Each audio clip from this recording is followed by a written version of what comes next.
Alright everyone, welcome to Chapter 4, Sins of the Father. This is our Terra and Treefell game here at T22KB. I'm Dustin, I'll be your GM. And with me today is what is left of my players. We have several that are out sick, unfortunately, today or couldn't make it. So with us today we do have Shoshi is with us, the player of Zelina. We also have Georgie with us, the player of Nadia. And Woda is here, the player of Hagen. The other three, unfortunately, are not going to be able to be here tonight, so we're running a little light, but the game will go on. When we left the party off last, they had taken the south trail into the woods as part of the manhunt for the shadowy figure that the little girl, Elsie Mae Stancy, had seen, unfortunately slaughter her cousin Jackie Brown. And after Jackie's funeral, they had split up into two search parties to go out and track down the shadowy figure, and when they encountered him, I think the party learned that maybe there's a lot more to him than just some person stalking out in the woods. They really critically wounded it, or at least they believe they have, but kind of at the cost of some of the mental health of their party mates who got a little close and face-to-face with this monstrosity. So now the party has discovered a piece of a necklace that was embedded down into the sand along the river where they encountered this creature. And as the creature has fled out, the party will have to now decide what they're going to do, if they want to pursue it further into the woods or retreat back to town. So from here, we will go ahead and pick up where we had left off. I believe Nigel was the one who had the necklace in his hand. And since, unfortunately, Scott can't be here tonight to roleplay Nigel, what we will have Nigel do is decide that he has to return to town to further investigate this necklace. He's going to clean it up, do some work with it, because that is what he does as a metronome. So he's going to go back and do some more work with it. Meraki is completely still shaken over what she just encountered with this creature. And Everest is scared to death.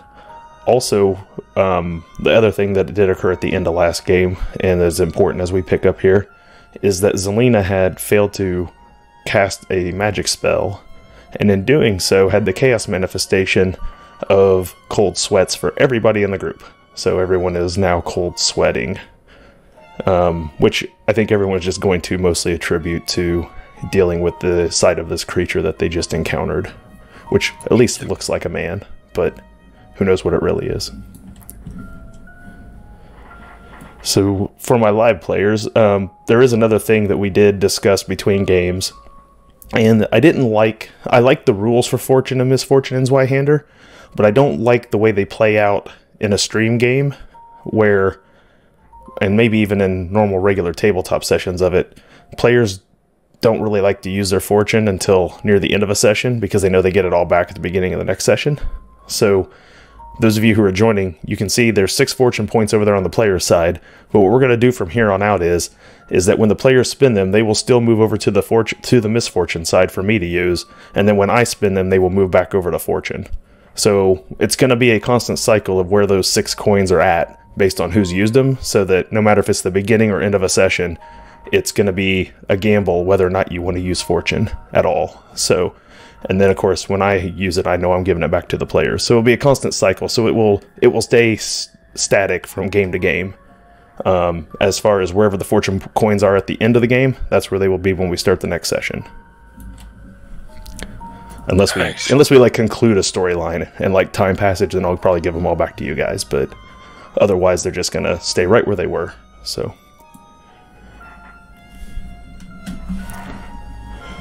we will pick things back up down at the river. You guys just had an encounter with the shadowy figure, which is what we're referring to him as at the moment. You discover this necklace that Nigel wants to go back to town and spend some time looking over. And I believe then also at this point, you are all like a little shaken, probably not eager to go on into the woods any further, especially into Elven territory. Yeah, I think the best idea that we can do right now is to go ahead and head back, all of us with, most of our party sick or, cold sweating, or all of our party cold sweating, we need to get ourselves healed up before we try to head back out again. So best thing I think we do is to head everybody back. Yeah, I think that's going to be the best move. We need to remuster forces, maybe get some additional forces in here before we decide to go on any further. One thing is, didn't we have a horn or something that we were supposed to... Nadia absolutely had a horn, but she never blew it. I think it's a good idea to go ahead and blow that now and bring people over, tell them what we saw before we head back, because otherwise they're all going to be looking and possibly dying to this thing needlessly. Yeah, let's blow that horn. I remember that. So I will blow that horn. All right, so Nadia blows the horn, and it doesn't take but a few minutes, and from up further down the river where the other group was going to search, that group, led by Lawrence Stauncy and Franklin Brown, come through the part of the woods, through part of the brush. They come out, swords drawn, ready for trouble, because you were supposed to blow it if you got into trouble. So, they come running, start looking around, and they see you guys standing there, and Meraki is just in a cold sweat standing there, and Nigel, he's not nearly as shaken, but he's looking over that little object that he picked up out of the dirt. And Lawrence Stauncy goes, "What is it? What's wrong? You've blown the horn. Did you find it?" We found it. It fought us. We didn't have time to blow the horn, but it just ran that direction. I pointed in the general direction of whichever it went. And I tell him it looked like we wounded it badly enough that's why it ran, but I can't honestly be sure that everybody here is wounded. We're all sick for some reason, but we're can't do anything else tonight. Lawrence Stauncy, he immediately starts to move like he's going to cross the river, and Franklin Brown grabs his shoulder and says, "No, Lawrence, this ain't the time. Look at them. They're all sweating profusely. I'm concerned they've contracted whatever it is that causes those worms to spawn. We got to get them back to the barber surgeon now." And Lawrence, you see he grabs hold of his sword handle. He's kind of squeezing it tightly. Ooh, I'm getting some lag spikes. Give it a sec to recover there.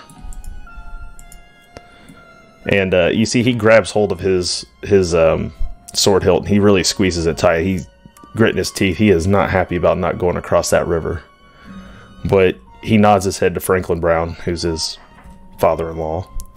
And the rest of the group kind of help Meraki back out of the water. And Nigel, he kind of pockets his finding without really showing it much to the others.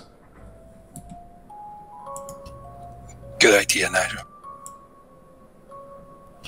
Yeah, I'd say I'm going to help Meraki up to, I'm 6'2", even though I'm just a small man, frail. But I'm going to try to help her up at least, to my height, and let's get her back. Is Nadia, is your horse available that we can put her on here, maybe? Yeah, she's here. We can throw her on the back of Elmer.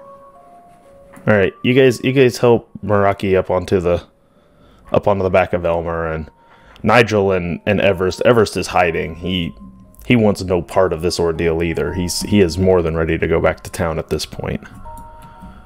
So, safety and numbers wise, he huddles close with the rest of the pack, make sure he feels protected, and you guys as an entire group can make your way back to town without any issue at this point. Finally back. Never thought I'd feel like I needed to be back someplace so bad. Which way to the barber surgeon? Well, you guys have been to Terrence Marr's barber surgeon shop before because you got checked out shortly after getting to town. So you guys head I'm over old. there. I can't remember. You guys head over there, and he's standing out there outside his shop as he typically is, and sees you guys come running up. So he opens up the doors and runs in there to start getting some stuff prepped, and you guys all start to file in there. You guys take Meraki in first, and he starts looking her over, and he can't find anything that looks wrong. He can't explain your sudden sweats in the slightest, but to take precautions, he kind of tells the group of them, those who were the worst, that they should probably go ahead and retreat to their cabins, and he'll come by and check on them in the morning. I think that would be a good idea. Get rest and see if we feel better soon. It's been a long, hard day for everybody. So perhaps you guys should go get some rest, and we'll monitor your situation as it goes. Sounds like a fine idea. I'm gonna kind of walk behind Everest and make sure he gets back there okay. Is Meraki going to stay at the barber surgeon, since she's probably one of the worst? No, he's gonna go ahead and put her in her cabin as well. She's just the most shaken, but her symptoms aren't any different than your guys's. She's just in this cold sweat. Okay. All right, then head back to our cabins and see that Everest is laying down, whatever, and I'm gonna go and pass out myself in the hopes that I get rid of these stupid cold sweats. All right. So are you guys going to pack it in for the whole night? Is there anything else anyone wants to do back in town before the end of the night's over? I think I'll pack it in. Yeah, it's been a long day. I do want to talk to Nigel and see if I can't get that thing from him. Go ahead. He has it all cleaned up and everything, and he'll let you have it. So you stop by his cabin and you see he's done work on it. He's got it real nice and cleaned up. He's got all the gunk out of the creases so it can be more clearly read, and he's got it looking good. He says, "Oh, here you go." He says he's not feeling so hot with all the sweating, and he's gonna lay down because him and Meraki got swarmed by, or actually there was a couple of you that got swarmed by the bugs and everything else. So he's just concerned that he's contracted something. So he's just gonna stay in his cabin.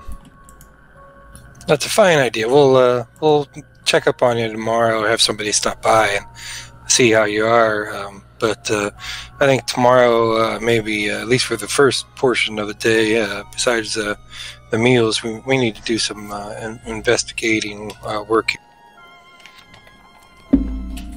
I thank him and head back to my place. It takes almost an hour for the cold sweats to end. But after about an hour, you feel your cold sweats break. Most of your clothes that you've been wearing are soaked, kind of head to toe from it. You ask a few people. They're able to gather you up some basic clothes to change into to get out of the wet ones and hang them up to dry. Stupid Everest won't take off his scarf. Yeah, well, we'll deal with him later. But in the meantime, you guys go ahead, call it a night. Sleeping doesn't come easy. You're somewhat riddled with visions of what this thing was. It almost haunts you in a way. No one sleeps real well, but you all sleep well enough to recover any peril you may have endured during the conflict. So you will wake up completely unimpaired. And when you wake up the next morning, you awaken to the sounds of church bells ringing.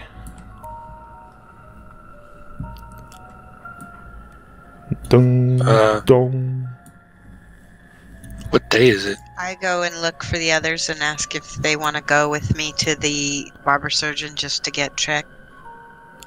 Alright, you guys, you get up and the barber surgeon shop is opening up. Terrence is down there. Would you guys like to go with me? I'll go with you. I think we should all get checked. Just one, I'm feeling better, but I'll go get checked. Okay. You guys head down there to the barber surgeon, and he He gives you a quick look over, and your cold sweats have gone away. You're not running any sort of temperature. You seem fine, like it never happened. So he just suggests that perhaps it was just from the encounter with whatever that thing was, that you just over the next few days just keep an eye on everything. If you see any bumps or swells or anything start growing anywhere, make sure you come back, and he'll get them lanced and taken care of. What do you mean, swells, bumps? Like from the plague? Well, if you get any boils that form or rashes or, anything unusual that pops up. I mean, whatever got Leonard Pinkston, those worms, right, that you guys fought, there had to have been boils on him, right? They had to have festered there somehow. True. So if you just start to notice anything, just don't ignore it. If anything starts itching a lot or, anything, just come back in here and we'll get it looked at. We can't run the risk of those things, doing to you what they did to Leonard. And we certainly don't want that. That was horrible. I do have his boil from about 30 years ago. You want to look at that? Well, if you have an old one you want removed, I could do so for you, but I don't think it's going to be a part of what your problems are now if you've had it that long. I'm just yanking the chain anyway. All right. Well, we got some things to do. Thanks for the checkup. All right. I'll swing by and check on the rest of your party here in a little bit.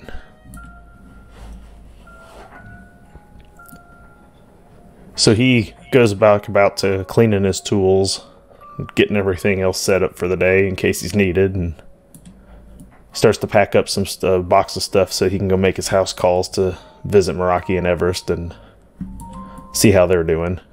In the meantime, you start to notice a lot of the other townspeople are making their way towards the chapel. Do we know that if this is a holy day by any means, or do we just assume that it has something to do with Jackie Brown's death and the whole thing? As far as you know, this is not like a Sunday where you would expect everyone to be gathering. So this seems like it's more impromptu, perhaps, than what would be normal. The God Emperor, he very much has a holy day of the week where everyone is expected to go, and you may have lost track of days a little bit, but you're pretty sure it's not. You lived in the capital, so you probably would know this maybe better than some of the others who are not perhaps full-blown worshippers of the God Emperor, but because you served directly under Emperor Hans III, who is a devout follower of the God Emperor, that there's very much a holy day of the week, and you're pretty certain today is not it. All right, I tell everybody, hey, I think we should probably go sit in on whatever this meeting is. I don't think it's a church meeting, and I think it has something to do with what's going on. Maybe we missed out on something last night. I think that's a good idea. Yep, seems suspect enough. Alright, you guys make your way up there to the chapel, and there's townspeople filing their way in, and they're starting to sit down there in seats inside, and you see Father Enoch's up there at the front. And you see he has there's like a railing up there, and over the rail he has a whole bunch of sets, probably 30 or so, of, well, they're like braided rope knot, like with knots at the ends.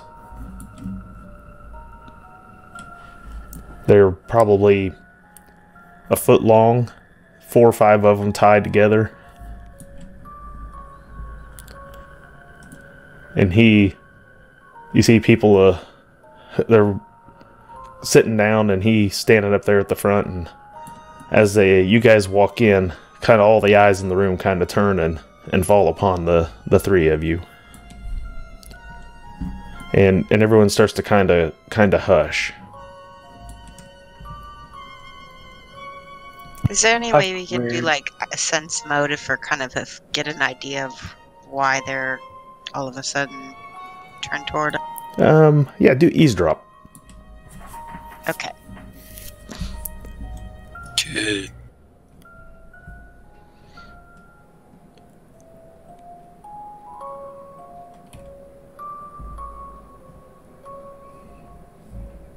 Well, that's no good. No. Oh no. Well, you don't really get much of a feel for it, and you don't really hear what anybody's saying. But you kind of get the sense that that there's a fair amount of distrust of the three of you from the people here inside the church at the moment.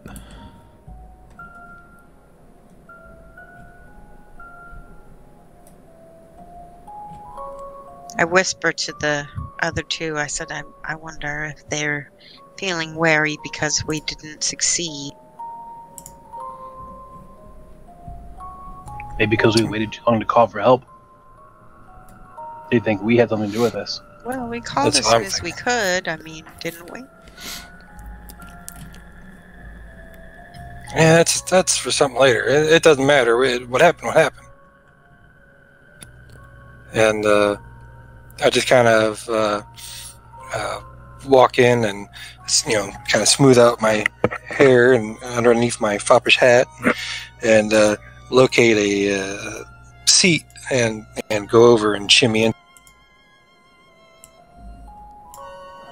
Okay. And then once done, I'm like, okay, please continue. I want to hear this. So Father Enoch, he stands up at the podium there and he says, "So, my brothers and sisters of the congregation, I think it has become clear from the reports of our militiamen here in Treefell that they have encountered themselves a demon, a down righteous devil, right here in Treefell.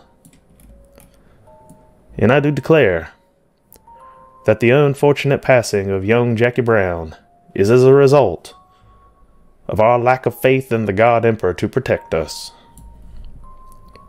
And for that, we must all bear the burden. We must all bear the burden of fault for what has happened to one of our own.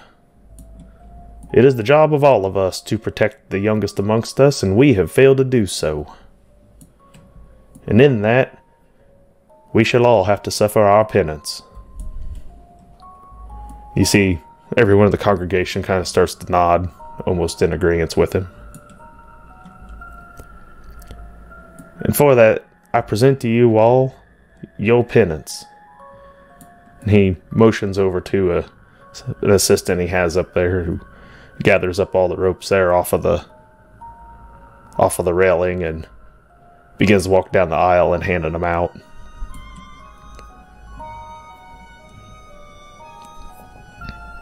I just get very nervous when he does that. I'm like, what is going on? And he goes, "Now we must be aware that the devils and the demons, the abyssal princes, they do not have power in this world unless it is given to them by one of us. Somewhere amongst us in our numbers lies a witch, one that we must snuff out through prayer and through sacrifice to the God Emperor, and he will make it known who it is we must find."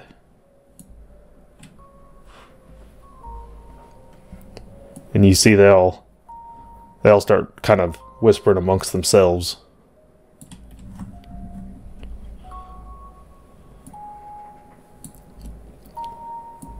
He steps down from his podium, and you see he pulls from his belt a large, leathery, like whip.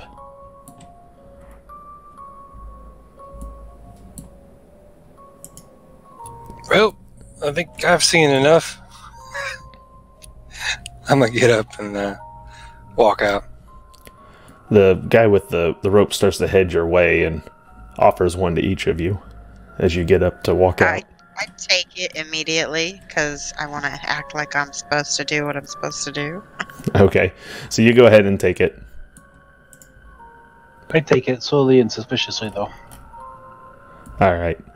So you each take your rope, and you see other members of the congregation. They all kind of stand up, and Father Enoch starts to walk down the aisle with his, and you see he starts over his shoulder, just lashing at his back with his whip.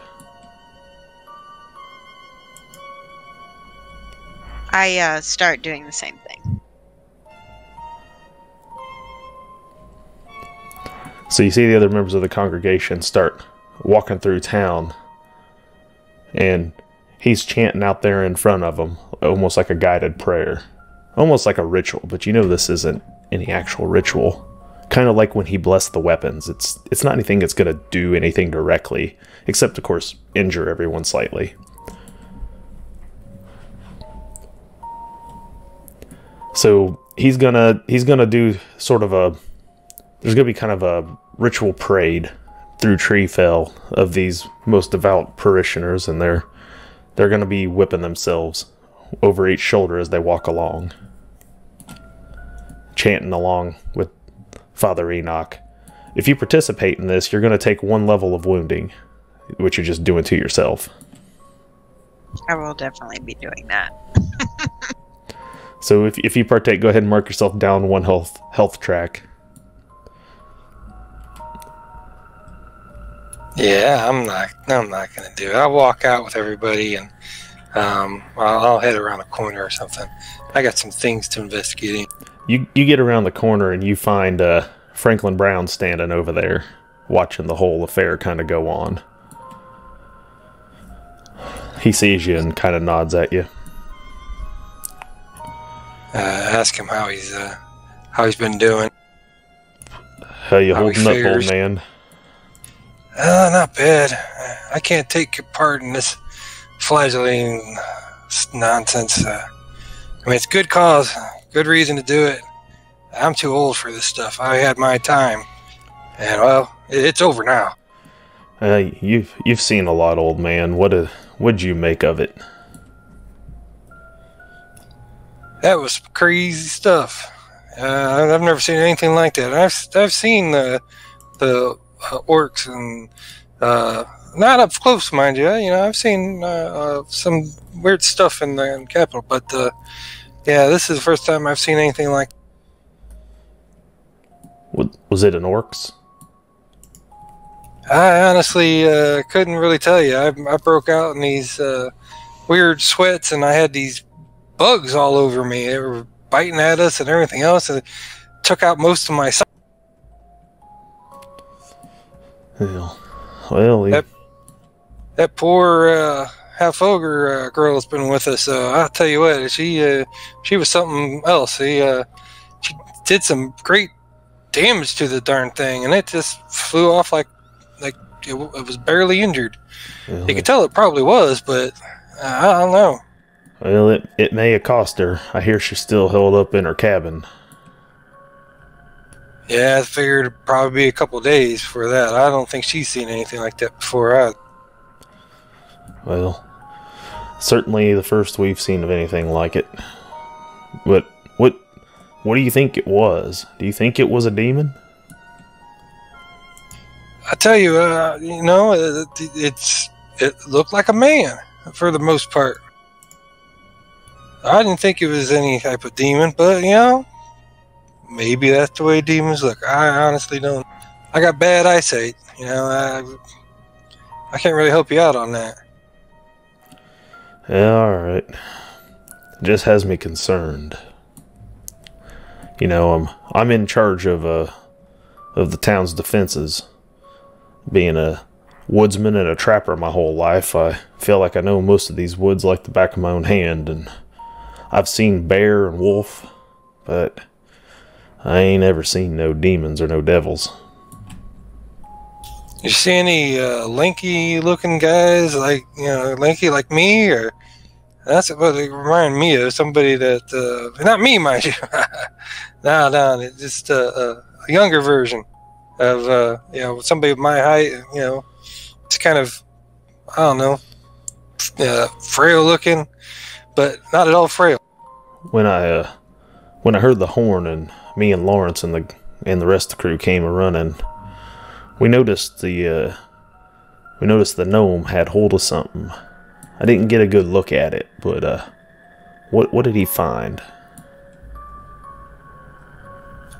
Good question. I don't know. It could have been something from the garments, maybe, of the thing. I don't know.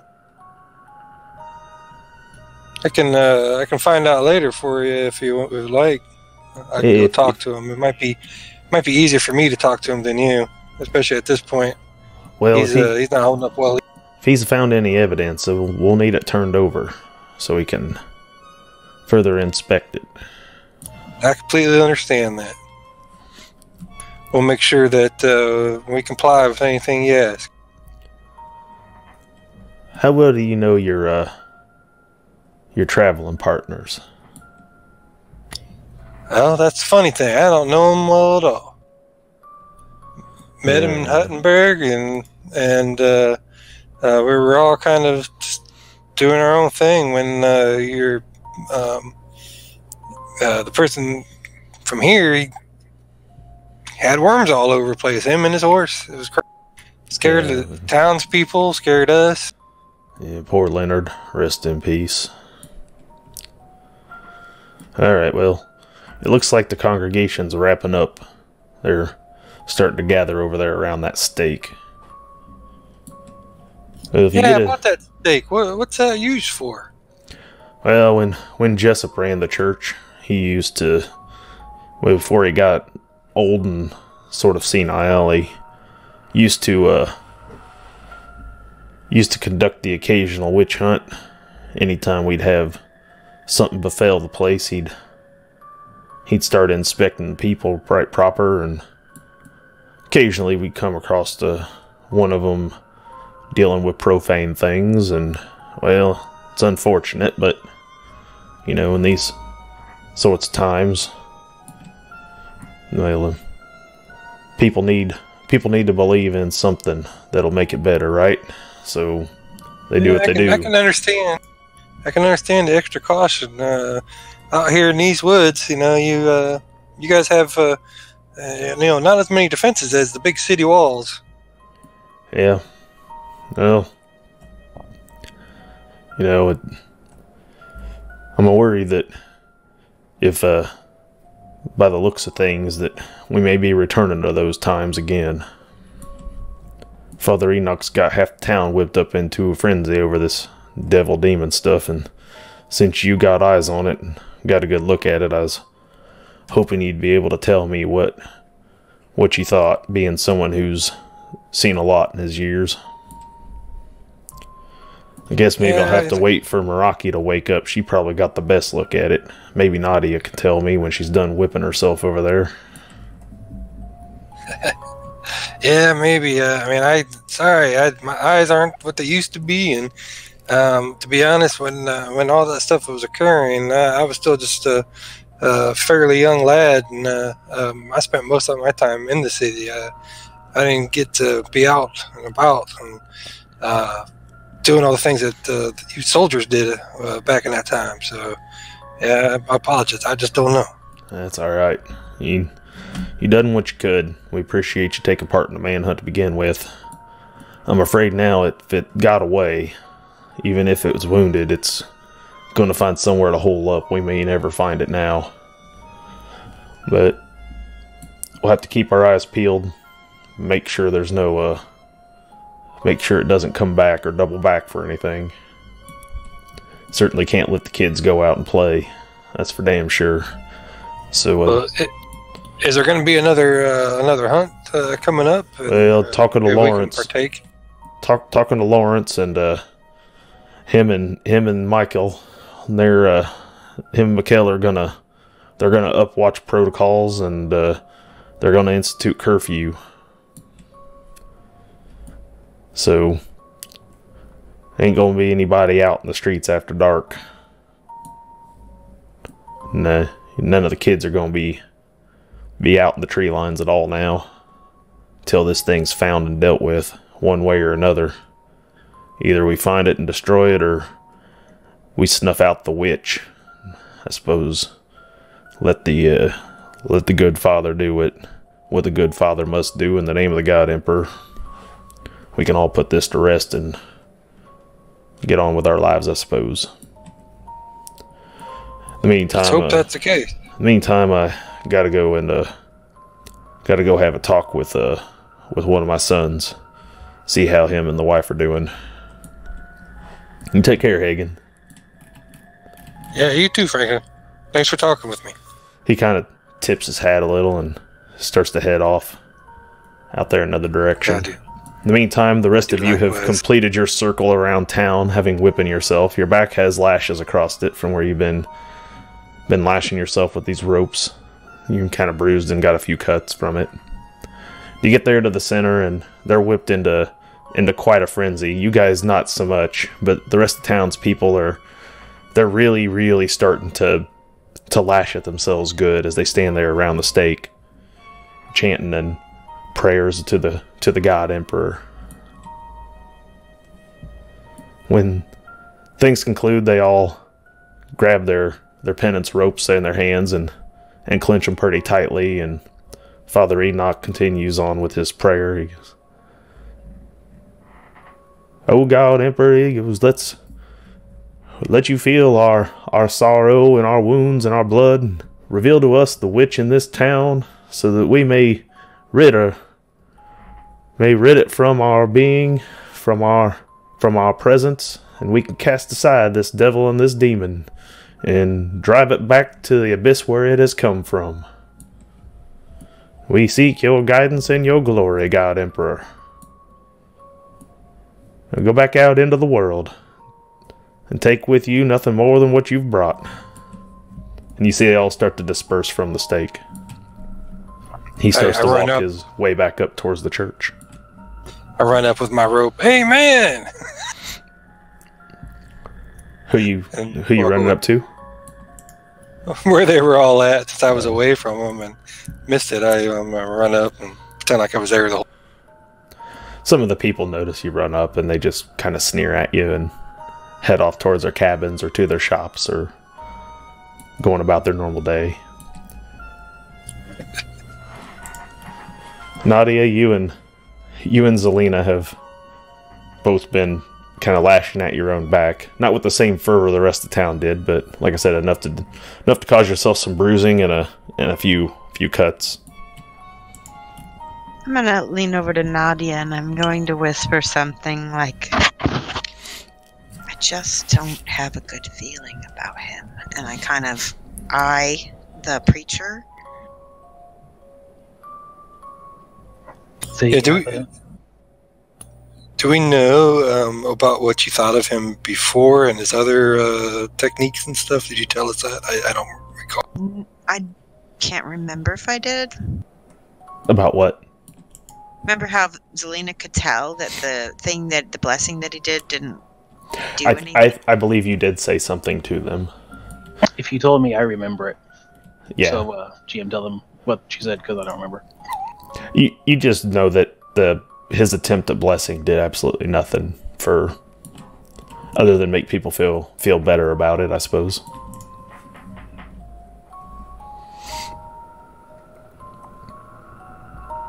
So what is Nadia like? How does she respond? I mean, basically just tell you that, this whole thing seems weird, but it seems to be making people feel better. So, as long as we keep our heads low and we don't cause too much trouble, I think we'll be alright. She nods, but she's like, "I think we need to keep our suspicions up about him. He's just not as holy, I think he perceives to be, or is trying to be perceived." Nod in agreement. So Father Enoch, he keeps his head hung low, but he makes his way back up and re-enters the chapel, and his assistant kind of closes the doors there behind him. About this time, everybody in town starts to come back kind of out of their cabins, and after watching kind of from a distance, and people start going about their daily work, You see Bernstein's over there in front of the general shop, sitting there on his stool, kicked back like he might still take a nap even though it's early morning, and he clearly just got up. You see there's several of the other members of the Brown family are out and about, tending to things, fetching water from the well.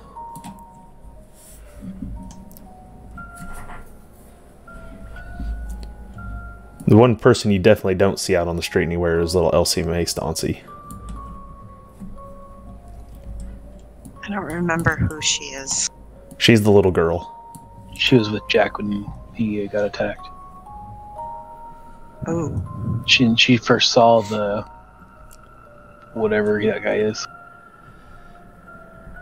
Did she come back with us? Did she? She didn't go back out to the... She came back to town running when she yelled about Jackie being attacked. And then she's been in town ever since. What? Maybe we should inquire in on her. I haven't seen her since we left.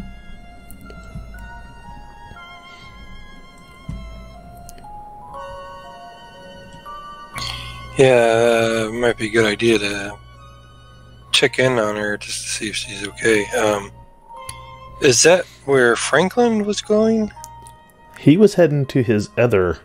He was going to his son's house, to Philip Brown's house. Philip and Velma are the parents of Jackie Brown. Okay, he wasn't going to... That's his son. His daughter... That's daughter, okay. His daughter is Margaret Stauncy, who's married to Lawrence. And then their daughter. And that is Elsie's parents. Yeah, I mean, it'd be good to go check on her and maybe even see if she remembers anything else about this Shadow Man. Yeah, because the other thing I want to see is I would like to try to catch some of those weird-ass worms by the river. I don't know if we'll have to talk to Philip Brown again to get out there and get some. I want to do it, but I want to do it during daylight, maybe with some armed guards. All right, so you guys want to go check on the little girl? Yes. Okay. You head over to the cabin where you see Margaret Stauncy is currently. She was fetching water from the well, and she's heading back over to their cabin, and you see Lawrence is standing out front. He's working on cleaning his blade and his armor and getting it prepped for another day's work. When Margaret walks up, you notice they almost don't even lock eyes or glance at each other, and you kind of get this sense that maybe there's a little friction between the married couple there at the moment.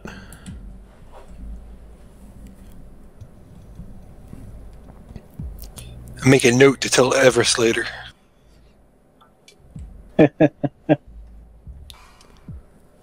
Lawrence is standing there. Lawrence, we've come back and we're curious to see how... Her name was Lucy? Elsie Mae. Elsie Mae? How's Elsie Mae doing? She's inside. She's alive and well. And all is well? No illnesses or anything? No, Terrence Mars, barber surgeon, says she's doing okay. So we're all right. He still striking his whetstone across his blade as he's talking to you, almost not looking up at you. Looking at the blade, is he actually doing anything to it, or is he just going through motions and not actually? He's sharpening doing it. it quick. He's definitely sharpening it, cleaning it off. Like he clearly knows what he's doing. I want to see if maybe if I can. It's probably going to be scrutinized, but sorry. See if he can. If he has any type of weirdness, like nervousness, not just from us, but from his family. Maybe something's wrong with Elsie, and that's why he's doing what he's doing, and that's why they're not talking.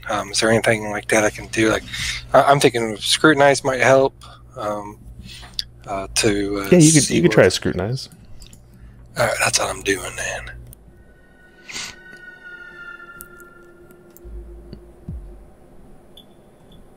Regular modifier. Yeah, just standard. This isn't.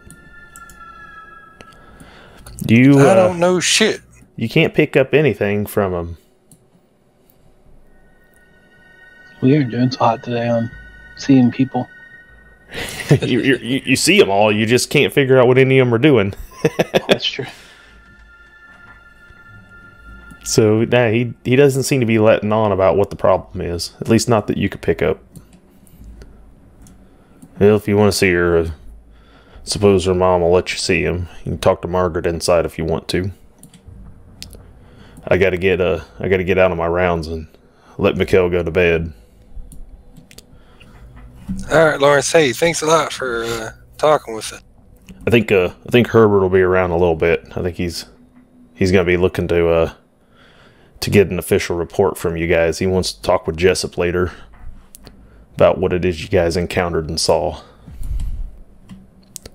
It's getting too many people in town worked up that this is some sort of unnatural thing. I completely understand. We'll tell them everything that we know. In the meantime, just be careful. We'll do appreciate it. He sheathes up his blade and kind of quickly marches out towards the stables. All right. Since he said that we could talk to her, if she's available, I guess I can rap on a door and see if I can get her attention, and try to talk with Margaret for a moment. You head up there and you see that Margaret is busy scrubbing clothing. She's fetched that pail of water, and she's got Elsie's in a nightgown over there on her bed, and she's over there working on cleaning up all the clothes and everything from when she was out there in the woods. She turns around and looks at you and says, "Oh, it's you guys." Hey, sorry to bother you, Margaret. We just felt like we needed to come and make sure Elsie was okay. We wanted to kind of see her with our own eyes and just see how she was. I mean, that's a horrible thing for such a young lass to see. And let's not talk in front of the girl. Here, she goes over and gives Elsie Mae another doll. She goes, "Here, why don't you play for a minute, sweetie? We're gonna go outside and talk." So Elsie's sitting there. She kind of looks up at you, still kind of all droopy-eyed and clearly been crying a bunch. And Margaret comes outside and closes the door behind her. She says, "Look, I appreciate you guys coming by to check on Elsie. I mean, she's a tough girl. She'll be all right. Luckily, it wasn't her, but the loss of Jackie's kind of hitting all of us pretty hard. So it's been a rough couple days, as you all well know. Losing Leonard was bad enough, and well, I hear Philip, my brother, and his wife are planning on packing up and heading to Huttenberg this evening. So we're helping making some preparations for them. Father went to talk to him to change her mind, but I don't think there's anything left for them here now." Is there anything we can do to help? I mean, it's like Winston all over again. Winston? Yeah, Winston. He left for Huttenberg many years ago. That was Jessup's only son. That's my mom's brother, my Uncle Winston. Him and grandfather Jessup, they had a disagreement after. Well, they had a disagreement over some things and the way things were being done here in town, and Winston up and took his wife and Nora, and they left to Huttenberg many years ago, and we never heard from them again. And I feel like that's what we're going to have happen again, only this time it's my brother instead of my mom's brother. And I'm just a little disappointed that Lawrence didn't press further and find that damn thing in this for all of us now, so we can all have some peace again and our family can all stay together. Is there anything we can do to, like, convince them to stay just a little longer? Are they immediately... I just lost everything.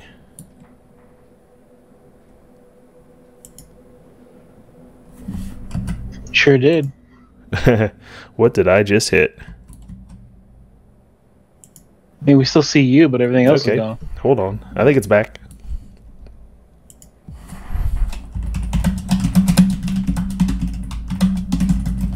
There you go.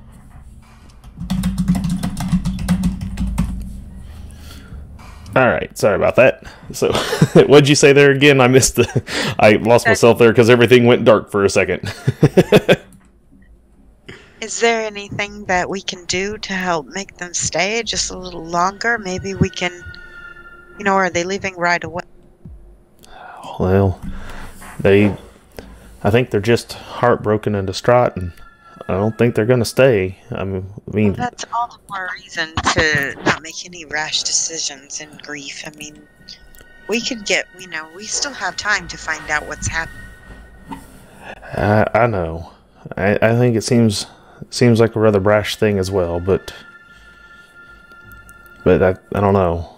They're already packing up their cabins. You could certainly go talk to them. For one, I definitely think going out at nighttime is a bad idea. I think if they're going to do it, they should go in during the day when it's a little safer, at least to get farther away from here. I do have a question though. Winston, what was his last name? I came from Huttenberg. I was there for a little bit of time. Maybe I know who it was. Well, he's Jessup boy, and he carries his surname Dappermore. Oh, okay. Huttenberg's a big place. The odds of you running into Winston probably would have been slim. I mean, I heard he went to the academies there to do further learning, but he's never written, and he's never returned. Well, I can't say that I did too much of gesturing over near the academy, so well, they don't really like me around there. He'd always wanted to see Valandria, but who knows if he ever made it there. All right, well, thank you so much. I'll speak to them before they leave and just see if we can convince them at least to wait a little longer. Right, and we can even remind them of waiting until daylight, because there's all kinds of unsavory people. I mean, even we got stolen from, and we're a group of 5 of us. 6 of us, yeah. Well, you feel welcome to go talk to them if you want to, but they barely know you. I mean, we did have one meal together, but I mean, maybe you can tell them something.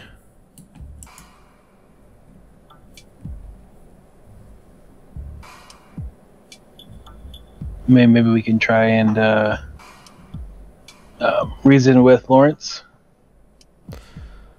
Well, he's out on patrol, and he's a very stubborn man, so you'll have a hard time getting between him and his work. Now, my brother Philip, he's always been a bit softer of a man. He's not nearly as militant as my husband. He might get somewhere with him, but I don't know. I've never seen him quite like this. Of course, I suppose I'd be in the same place if it had been Elsie instead of Jackie.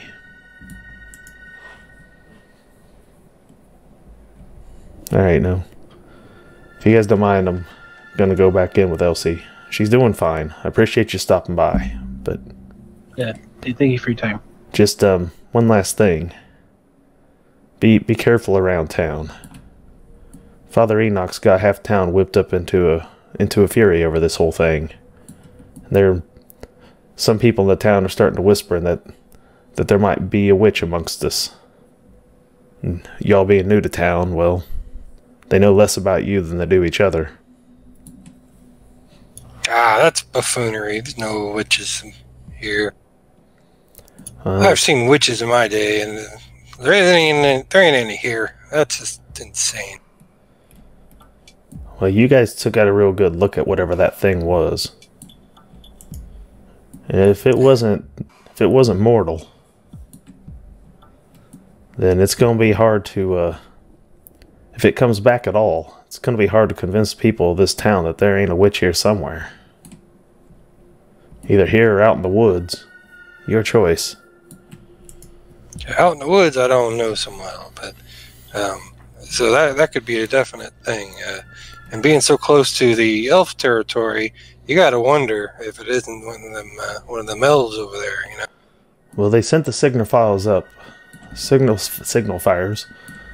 so it'll take a couple days for any of the high elves to make their way down the mountain, if they respond at all. So, Mikael and Lawrence are up in patrols to keep an eye out in case any emissaries from the high elves make their way down the mountain.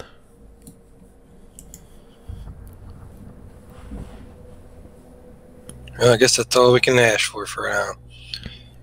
I think it's best, guys, if we go talk to Philip over there and see if we can't hold him off something. Because I just don't think losing the rest of his family, his wife and him, would be a good idea for at night time. Especially not for this town. I agree. Alright, Yep. well, she kind of points you over to where Philip's cabin is. You kind of got an idea because you saw Franklin heading over there earlier. You make your way down a couple roads over, and there's a cabin there, and you see there's a cart fetched out front.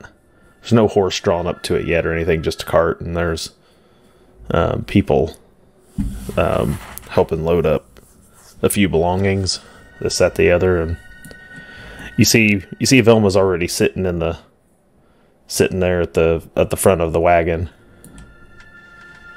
And Philip's loading a few other things up in the back. And Franklin's standing there with him, and he's already in conversation with him. As you get up closer, you hear Franklin say, "Well, why don't you give Lawrence a chance? Let him and Mikael do their thing and make their patrols, and I mean, we ain't given up on this thing yet. I mean, the new strangers in town encountered this thing, and oh, here they come now. I mean, listen to them maybe from themselves. They'll tell you it wasn't some demon or devil, and whatever it is, we'll get it to justice soon enough. I mean, if it'll make you feel better and to make the rest of this town happy, we'll burn the damn thing on that stake over there if you want to. Whatever you think is right, Philip, we'll make it right. Just don't leave." As we walk up and we overhear this, and come closer, Jelena said, "He's right. Would you talk with us a little bit before you leave? We just think that you're making a rash decision, and in grief, it's not good to make rash decisions. There's much to consider." He struggles to pick up this box of stuff. This barrel, he sets it on the back of the cart. He goes, This is a brash decision. We've been considering moving to Huttenberg for years, even before Jackie's death. This is just... Let's face it, this whole town, it's inevitable what it is. You know, Uncle Winston, he left a long time ago, and he said it then, and we all should have listened to him then. Once the wars were done, there was no reason to stay in Treefell. Slowly this place is just rotted and corroded away. Stores closed down, most of the buildings are vacant. there isn't anything here for anyone. Now that Jackie's gone and buried, there's even less here for us now. I don't know if we'll ever have another child or what we'll do, but I know it isn't going to be here. I appreciate what you guys have done, hoping give Jackie a proper burial on short notice, and thank your gnome friend again for the work he did on the furnishings for his grave. But I don't think we've ever been the right kind of people to live in a frontier village like this. We've always had dreams of living in the city, and I just feel like our time has come. That may be, but it's still very dangerous to travel at night. With the thing out there still, I mean, it's a couple days travel no matter which way we slice it, and we're gonna get out early enough. We should get plenty far away from this place for half a day's travel before we have to set up camp for the night. And Velma here is actually quite an accomplished at setting up camps, so I'm not the best with a sword, but I think we'll be fine. Mikhail offered to come with us, but he's needed here for the watch, so I'm gonna take one of Father's muskets with me, and hopefully it'll be enough. I tell you, I really would think twice about leaving closer to dusk. We made that trip from Huttenberg to here, and you're right. It's no matter what, you're gonna hit nighttime at some point. But we ran into a couple snags along the way, and I just hope that whatever is out there, whoever it is, because I'm still determined this is just a man out there, probably in the woods somewhere. But we had some run-ins with some halflings, so there's at least one that'll come up to the party with selling some wares, and he's not alone. So you gotta watch out for that one. We'll keep an eye for any cartsmen along the path. But we thank you for the warning. But I think our mind is made up. Would you agree, Velma? And she kind of nods. Well, I suppose your mind's made up.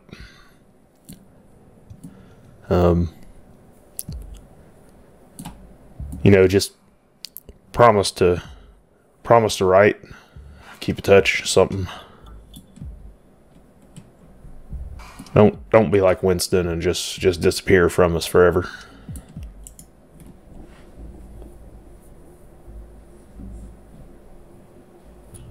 Is that I just kind of look at Franklin and nod to the Velma and Philip and walk away. Do any of the rest of you have anything you want to say to them?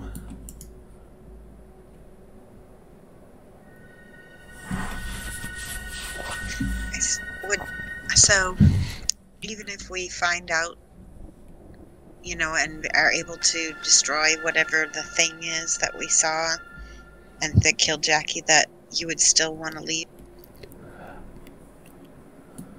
I don't know. It just feels right.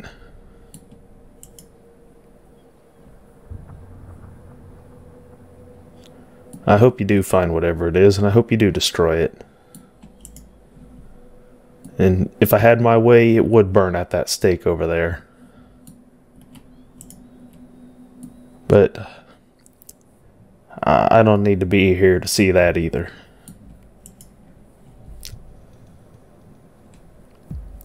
I think I've seen enough to cloud my nightmares for a while. I think I need something that feels like a hopeful fresh start. I understand the dangers of going out on the road.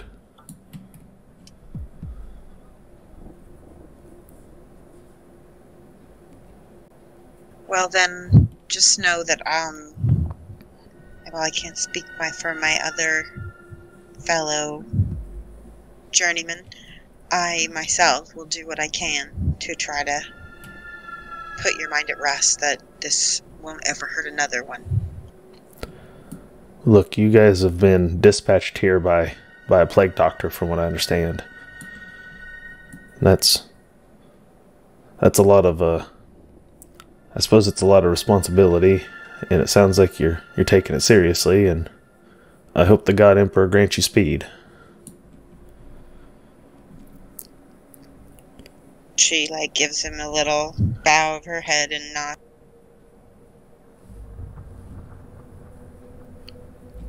If you excuse me, I got a few more things to pack up here before we go.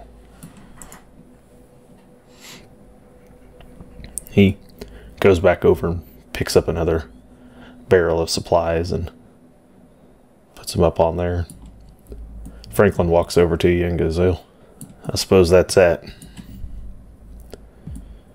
Now, I don't know when we're going to do it, but we're gonna have to form up another hunting party, and we'll give your people a little time to get back on the mend.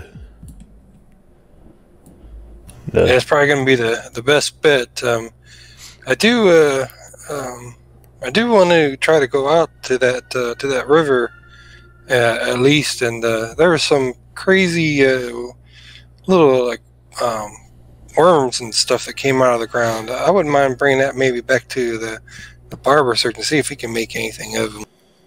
You say there was worms? The kind that came out of Leonard? No, not like that.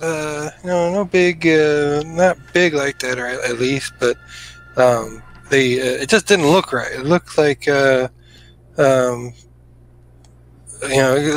we got attacked by the bugs at last night from the guy in the woods, and it was almost like he was controlling it. So these worms, it makes me wonder if he doesn't have some type of control over.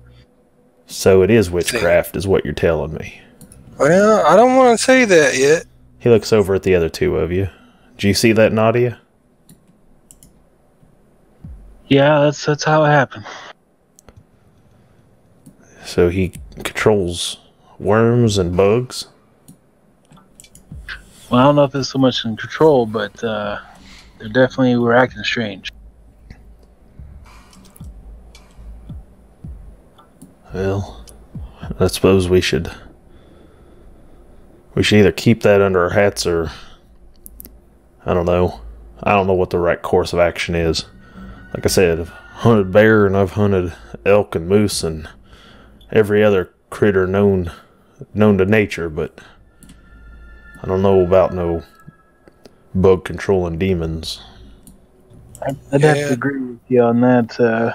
At least until we understand what's going on, where we don't want to increase panic throughout town. It's not knowing what's going on. Hell, I know Herbert was planning on checking in with you guys at some point. I think he's busy up having a powwow with my father-in-law Jessup. So if you head up that way, you might run into him. So what about maybe getting a couple of guards to come with us during daylight? I know you're doing double guard duty over there, but having somebody come with us to maybe see if we can pull some of the worms out of the ground and put them in a little container or something, and have the barber surgeon take a look at it. Well, I suppose you could probably get one of the Barkers to go with you. You go find Bubba, a rather big guy. Usually hanging out with Berkstein over near the general store. He fancies himself a bit of a fisherman. Oh, Bubba, was he He's one of was he Leonard's fishing partners with Leonard? Yeah, he's one of Leonard's I think- fishing buddies. They go clean a lot of fish, fry them up a lot. He might, he was always pretty good about finding bait. So, he might be the most knowledgeable about what the little critters out there normally do. It's a fine idea to help us out. I think that's what we'll do. Like I said, you usually find him over there. He's been kind of shut up since he heard about Leonard, so if he ain't there, you can maybe find him at his cabin. Well, let's go see if he's there.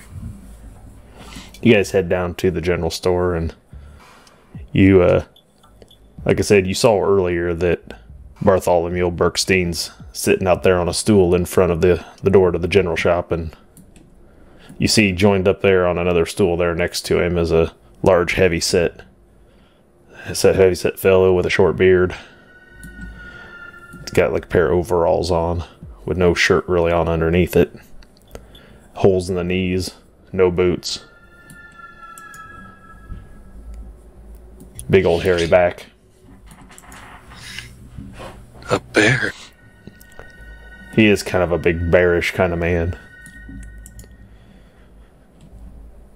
This is when you missed Everest. Damn it.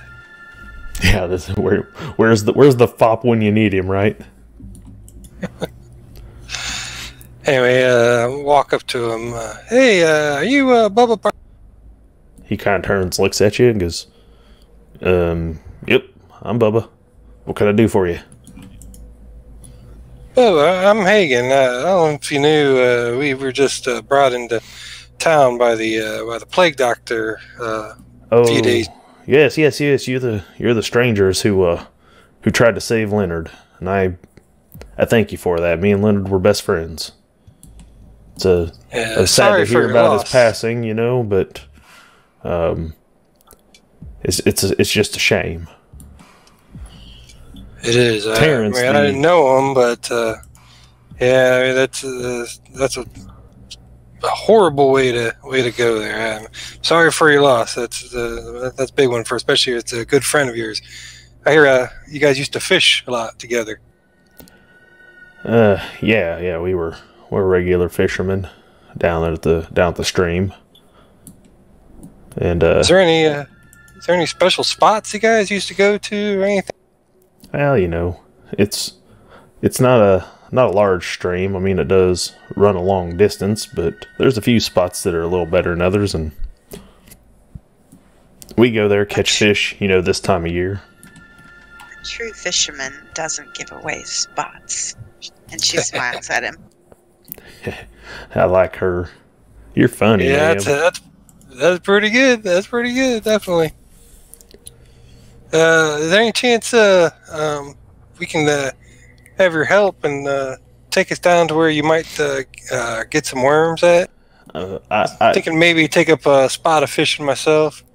I'd gladly take you, but my understanding, word from the mayor and from Franklin Brown is that nobody's supposed to go out into the woods alone, or even in groups. I mean, I don't think they'll let us go.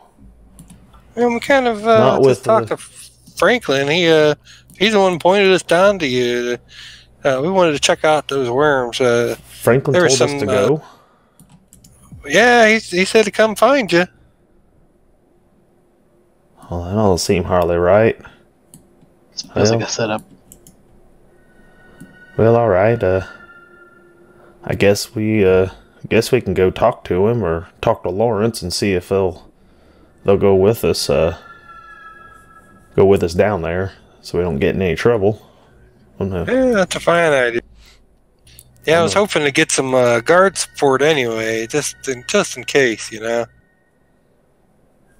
Well, all right. Well, let me grab my stuff. What is it you want down there again? You just looking for some worms?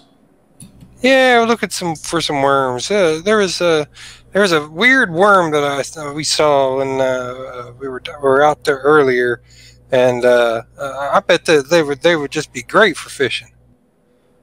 I'd like to see some of them. Maybe put some in a jar for tomorrow or whenever we're really allowed out there. You city folk got some weird ideas about best times for fishing. Yeah, we're pretty crazy. Well, but fishing is fishing. Sometimes you need some, fresh fish for times. Let's go talk to Lawrence so he doesn't sound any alarms if he hears us out there in the woods, and I guess we'll head down there and see what there is to see. Sounds like a plan. So you guys make your way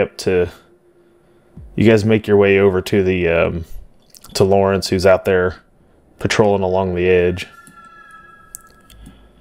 And he says, looks at the group of you walking up, and he goes, "Bubba, what are you doing with these strangers? Where do you think you're going?"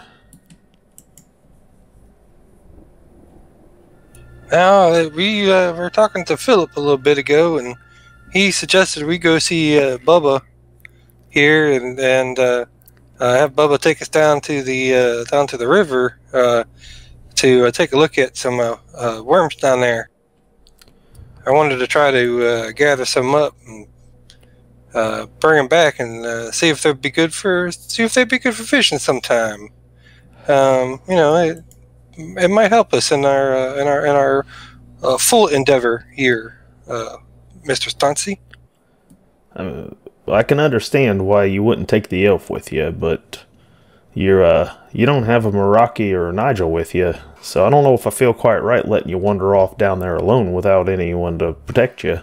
And I'm unfortunately busy on patrol. I served in the military. Why can't I protect them?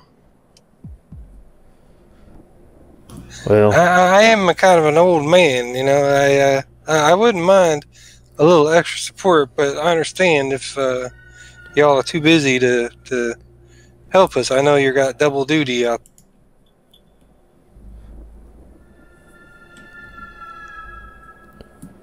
Well, I suppose if you're good enough with that spear, Nadia, you think you can... If you'll blow the horn this time, you get in trouble, right?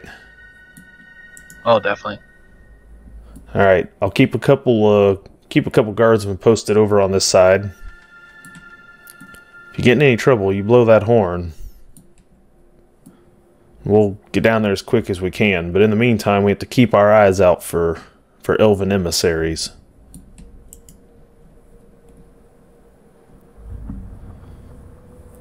Will do. Sounds good.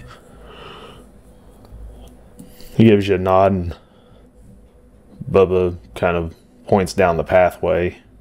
He goes, well, I guess show me where you saw it, and I'll take a look at I'll see if I can get some worms come up.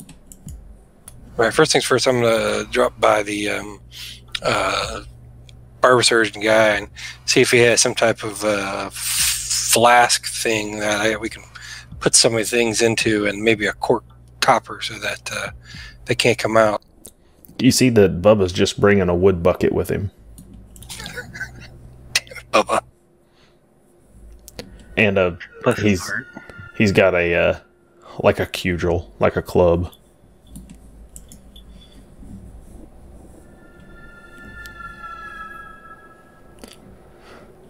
So they start making their way down the path, and you walk a little ways, and you get down there, round the clearing. You're not sure it's exactly where you encountered it, but you're relatively close along the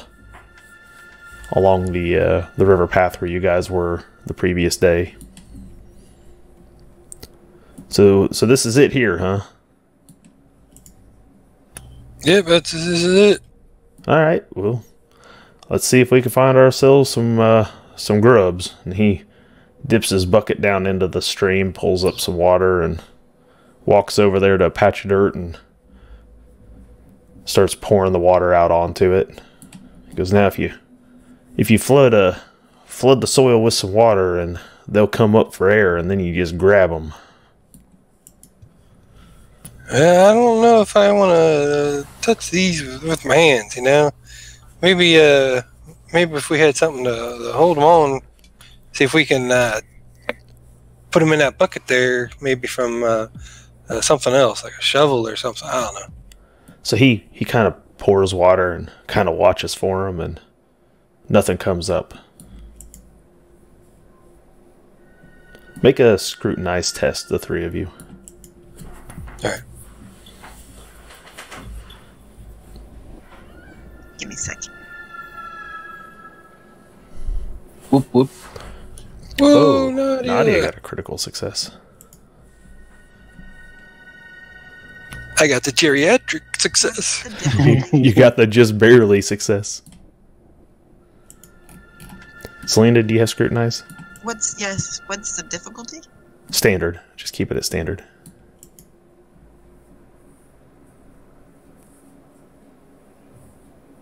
Oh, you critically failed. Damn.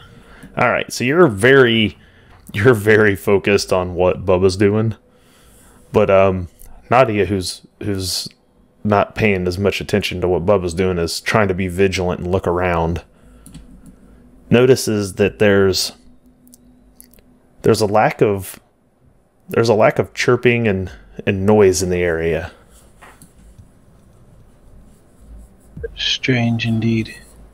You look at like a nearby tree, and normally in the spring this time you'd see all manner of like ants. You'd see like a line of ants, crawling up a side of a tree to get sap or working on leaves, or there'd be flies or gnats, mosquitoes, anything. And there's currently nothing. Like, not only is there not any worms coming up out of the ground where Bubba's pouring water all over it, but trying to flood them out, but there's not even other small insect life around here like you would expect there to be. There's none on the river, on the stream in places. So I know this is weird, and I just nudge whoever's standing next to me, whether it's Hagen or Zelina. It's probably Zelina. Yeah, and kind of just wake her up from her trance of watching the water. And just tell you, look, I mean, there's nothing going on here. There's no wildlife. Look, what's going on? Huh? What? Oh. I wonder if the thing's contaminated.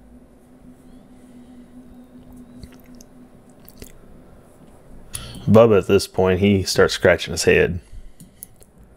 So, whenever last time, when we saw this whatever thing, didn't the animals and bugs, all that, do something weird as well?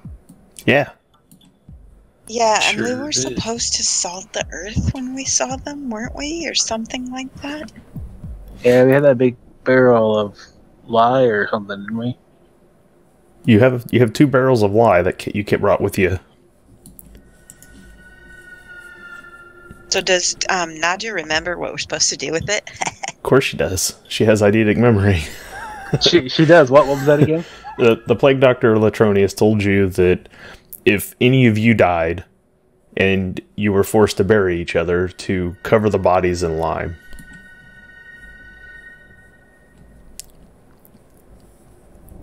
Well, that doesn't fit here, so that's good.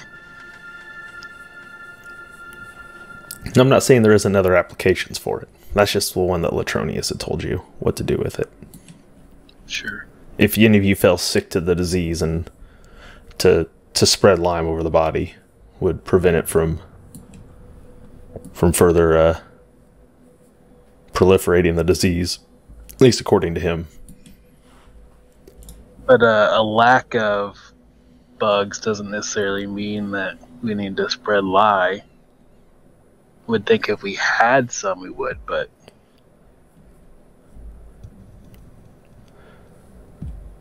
Make me a Zelina, make me an awareness check. Okay.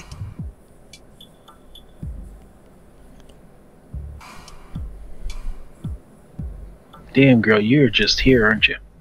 I am rolling poop tonight. You are standing there, and You feel your hair get kind of blown off to the side. Oh, she did. He needs a Aquanet. It was real brief. Can I do a scrutinize or something? No, I don't think scrutinize is what we're looking for. Hold on, let me pull up a sheet so I can take a look at the skills, make sure I know which one I want you to do. Or since I'm Scrutinize is hyper aware, what I do I wanted. notice? You have idyllic memory, not hyper awareness. I Unless critically you do, I don't know. I critically succeeded on my scrutiny. Ah, I see what you're saying now.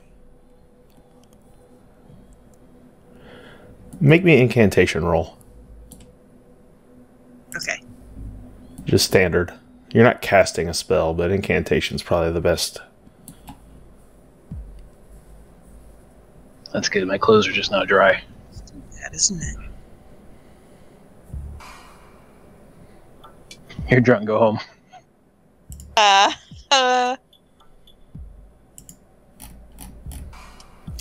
You cannot pass a roll to save your life, can you? Would you like to spend a fortune point? Yes. He says so, smiling. Alright, try again. Do I mark that on my sheet anywhere? No, I mark it on the screen. I just moved it so the people at home can see the fortune point has been spent. And remember, under new... There you go. Here we go. And remember, under new rules, that point will stay with me until I use it. So... Alright, so... You focus, and at first you don't catch anything, and after a bit of focus, you can feel the winds of magic sweeping from across the river in your direction.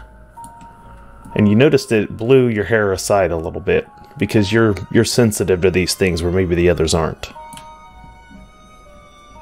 There is something with the winds of magic going on in this area. And it's definitely coming from the other side of the river. I have a bad feeling about this.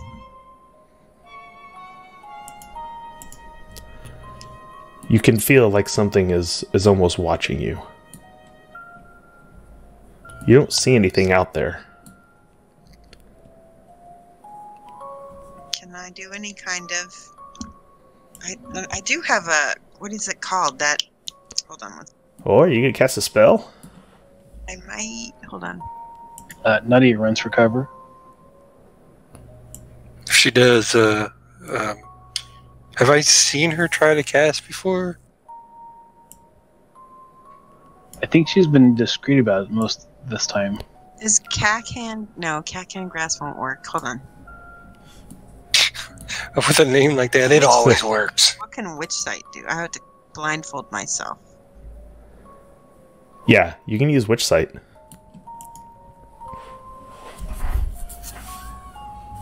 I'm trying to read what it does exactly.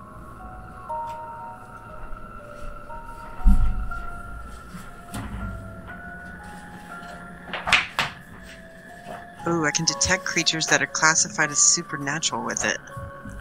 Yes, you can. Alright, I'm going to put a blindfold on my eyes and tell people to keep alert to our surroundings while I do that. Well, is there any way that I can throw Bubba... who's with us? Lawrence and Bubba? Nope, just Bubba. Just Bubba, okay. I'm going to see if I can take... as I see her start to do this, I'm going to see if I can kind of sway his attention down river or something. Make and a charm. Alright. This will be at a challenging. Oh, shit, hold on. Because at this point, I mean, he's already noticed her start to put on a blindfold, so he's rather curious about what's going on.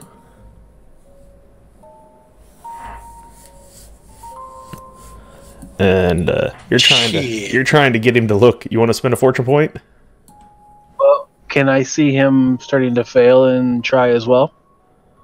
No, because you would only give him if you aid, you only give him an extra d10 to replace his 9's roll. So instead of 59, he could roll like a 51 would be like the best he could do.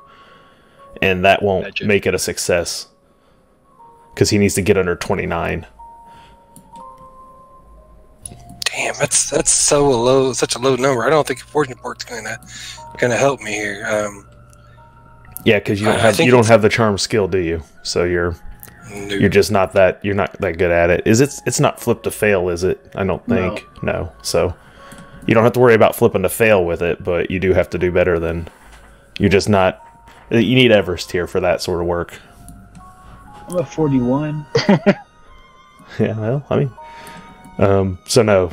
Unfortunately, in this game, assisting doesn't allow you to also roll. It allows you to give the person who's rolling a die to try to re-roll his ones. So assisting is really not an uber helpful thing in this game.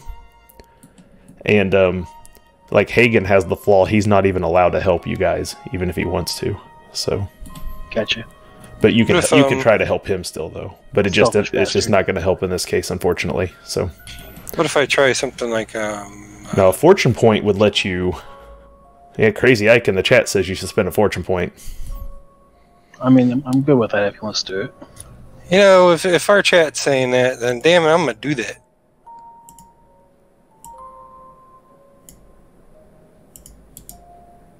And critical fail. All right. Let's see your reroll. We're all gonna die.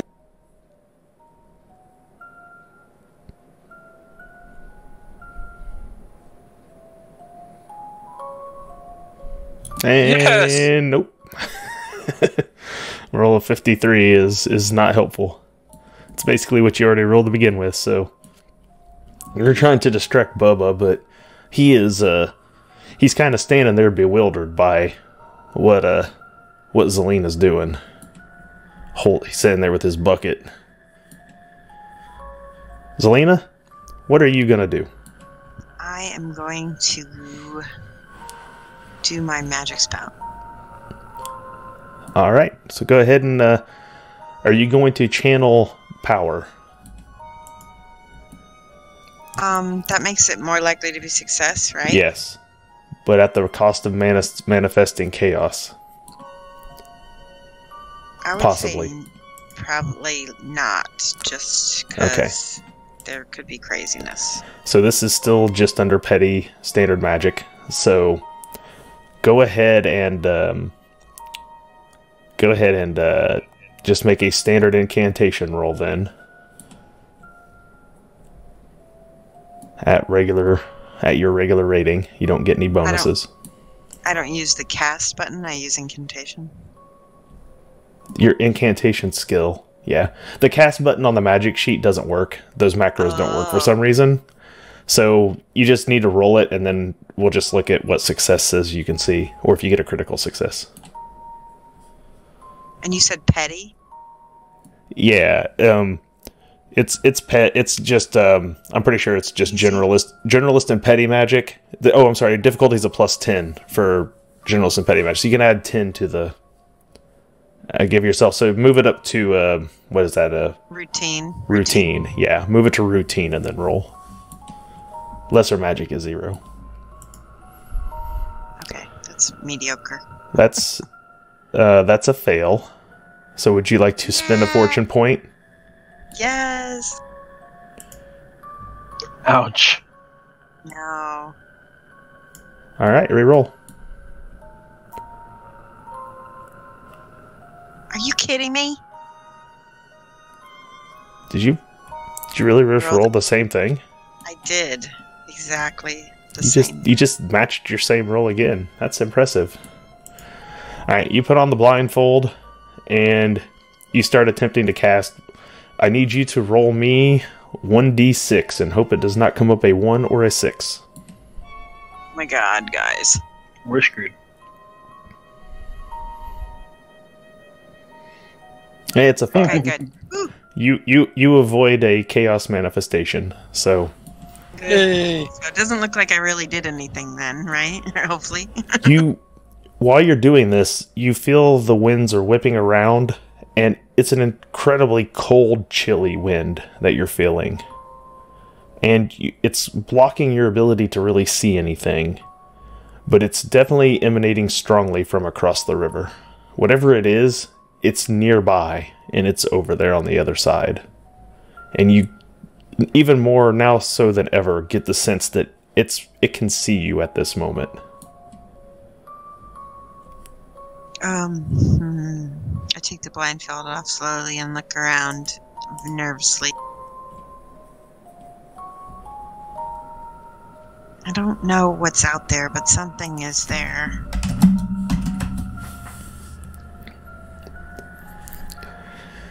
Bub says, "Alright, I've seen enough. There ain't no worms, there ain't gonna be no fishing. We need to get back town. I don't like this at all. I don't know what you're doing, lady, but I don't like this at all." Don't worry about me. Alright, I'm going back. You can stay down here if you want to, but I'm going back. He takes off. Hey, I'm gonna, before he takes off, I'm gonna try to rumor it or something, saying that, man, I don't know. I want to do something to make sure that we don't get in trouble for this. Let's see how I can spin it. I have forked tongue as well. I don't know if rumor or forked tongue would be the more would be the better thing to try to do. But forked tongue gives you a bonus to things, I'm pretty sure. So if you read the trait forked tongue, it'll give you a plus. I think it's a plus 10 to certain rolls. I'm bringing it up. Give me a second.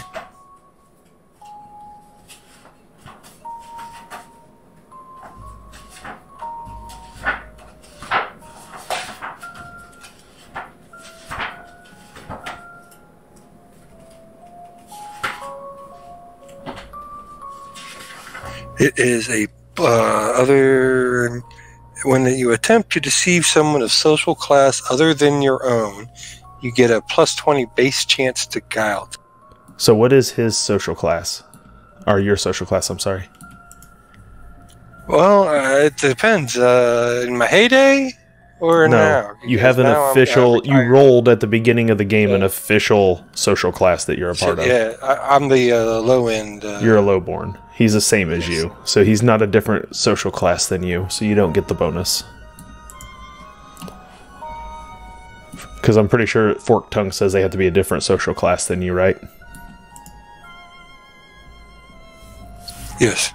Yeah, so the bonus does not apply here. So it would just be a straight... you could use Guile. If you're trying to lie to him. Yes, I think that's going to be the best. Or, I think, well, it's going to be the same whether it be Guile or Rumor.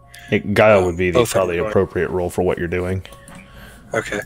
I could spin it as being a rumor that she has to put that on there to, I don't know, to, shit, I'm trying to think of something. Okay, Guile it is. I can't even think of.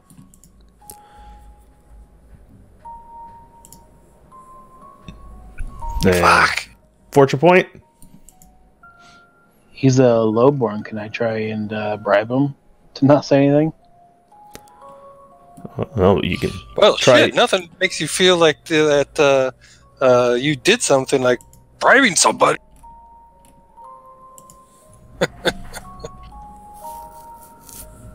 We're gonna die by townspeople. But I am a burger, so I'm one up on him.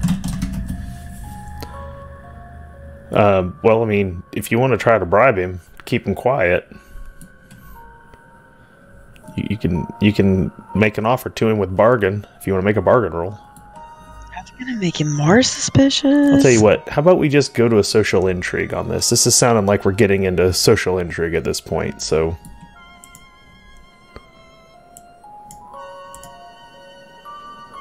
all right. Ooh. So this is our. You just wanted to show that off, didn't you? Well, no. This is what you do in the game when this comes up. Zweihander is a cool enough game to have social intrigue rules. We should use them when that comes up. Most definitely. All right, so what you have to do is take your token and move it to whatever tactic you are going to attempt. Those are the only ones that are applicable, so don't ask me for anything that's not on the list. We each get a token, or just those two? Oh, you know, I should move you to it. I did move you to it. No, you have a token there on the screen. Do you see it? Right, so Hagen moved to Guile.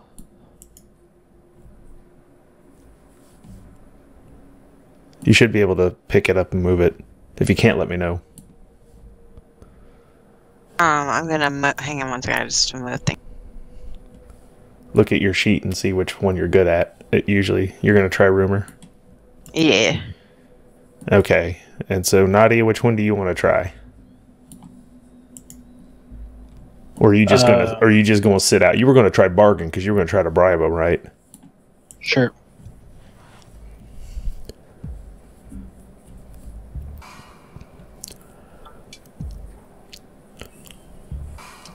All right. So what we have to do now is we determine if the PC is the same or different social class. If you're lowborn, you get a +10 to the roll, which will make it routine. He is of order alignment. So if you currently have the same, if you currently have more ranks in order than you have chaos on your alignment sheet, there's those dots you get at the end of each session. If you have those set up, if you have more order than chaos, you also get a +10, which puts you to +20, which makes it easy. You don't have any reputation bonus at this point. If we have more chaos than order, what happens? Then you're at a -10 alignment. No. Alignment means not the same as difficulty, right? No, no. Oh, no. I see what you mean as far as chaos ranks. Yes. Yeah. Yes. If you have more chaos ranks than order, you're going to be at a -10 because your alignment is currently chaotic and he is currently order. Gotcha. So, with that being the case, you can now each know what your difficulty is to the skill that you're going to use. So each of you needs to go ahead and make your roll, and also tell me exactly, like we know that Nadia is going to try to bribe him to just not say anything about what he's seen. And Hagen is attempting some guile, and so he just needs to kind of tell me what it is he's trying to lie to Bubba. He's trying to come up and make excuses, but I just need to get from you what it is, Woda, that Hagen's going to try to say officially. And then whatever rumor you're going to try to start, Zelina, to try to save some face. Okay. I would start a rumor that I have extremely sensitive hearing, and that putting a blindfold on helps me to hear things in the woods. Okay, that works. But what's my modifier? Because I have the. You're the same. You're the same social class as him, right? You're lowborn, or are you burger? I don't think so. I'm a burger. You're a burger, so you're at a -10 and a -10 for alignment. So you're at a -20 to your roll. Ouch. That's not good. That's for good. her. Wait, that's not good? That's not good. Not for you. That lowers your target, and you have to roll under your target. So it's -20 to the target. I rolled a 3. Oh hell, you did good though. Oh. All right, so you say that. Hagen, go ahead and roll your guile. Okay, what I was thinking was, I'm gonna say something about our eyes being dry from all the work that we did yesterday, and being out in the woods, and she had to. He didn't see it, but she had to put some water on it and put it over her eyes, and that's why she had it. And she also noticed, like I did, the weirdness of the surrounding area, and I agree that we do need to get back in order to get out of this weirdness. But it had nothing to do with her and thing over the kind of way I'm going to try to spin this lie. Okay. So we got one success so far from Zelina. Go ahead and make your roll. Is it is it standard then, and then do the? You're the same, so you got a +10. Do you have more order than you have chaos ranks? Let me relook. Hold on. I'm actually the same. You're balanced, so it's a +0 for alignment. So you're just at a +10. So you're at a routine. Much better than challenging.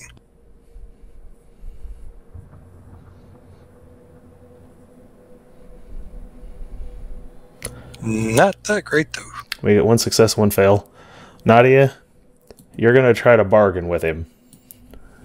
Yeah, so I reach in my pocket and I just grab out, I don't know, a handful of shillings, probably 5, was it silver this game? Okay, so you pull out Yeah, a few 5 silver shillings.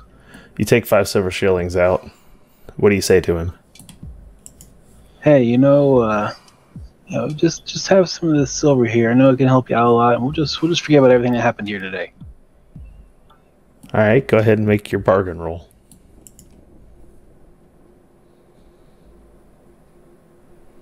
And you fail.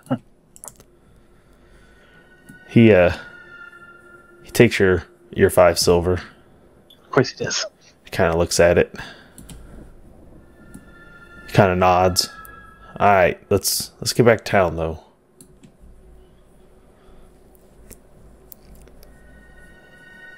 I don't like it down here.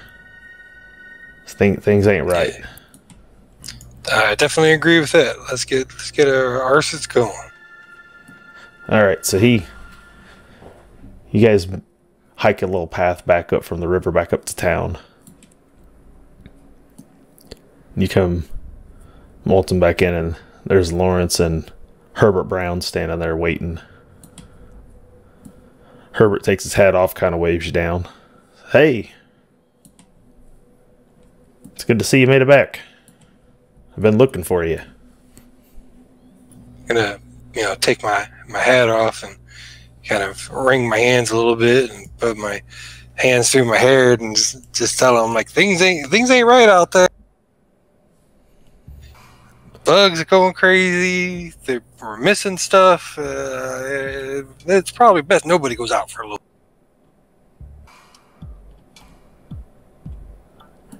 Well, yeah, I've been talking with Jessup, and he has his concerns that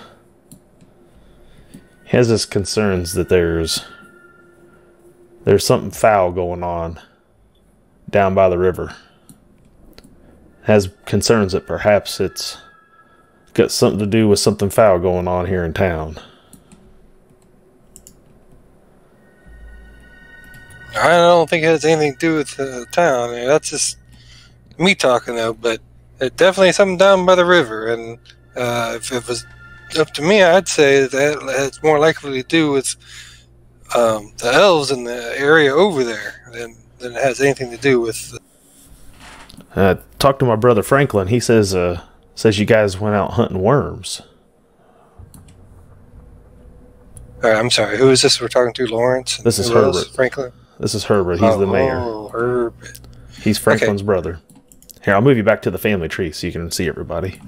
Please, thank you.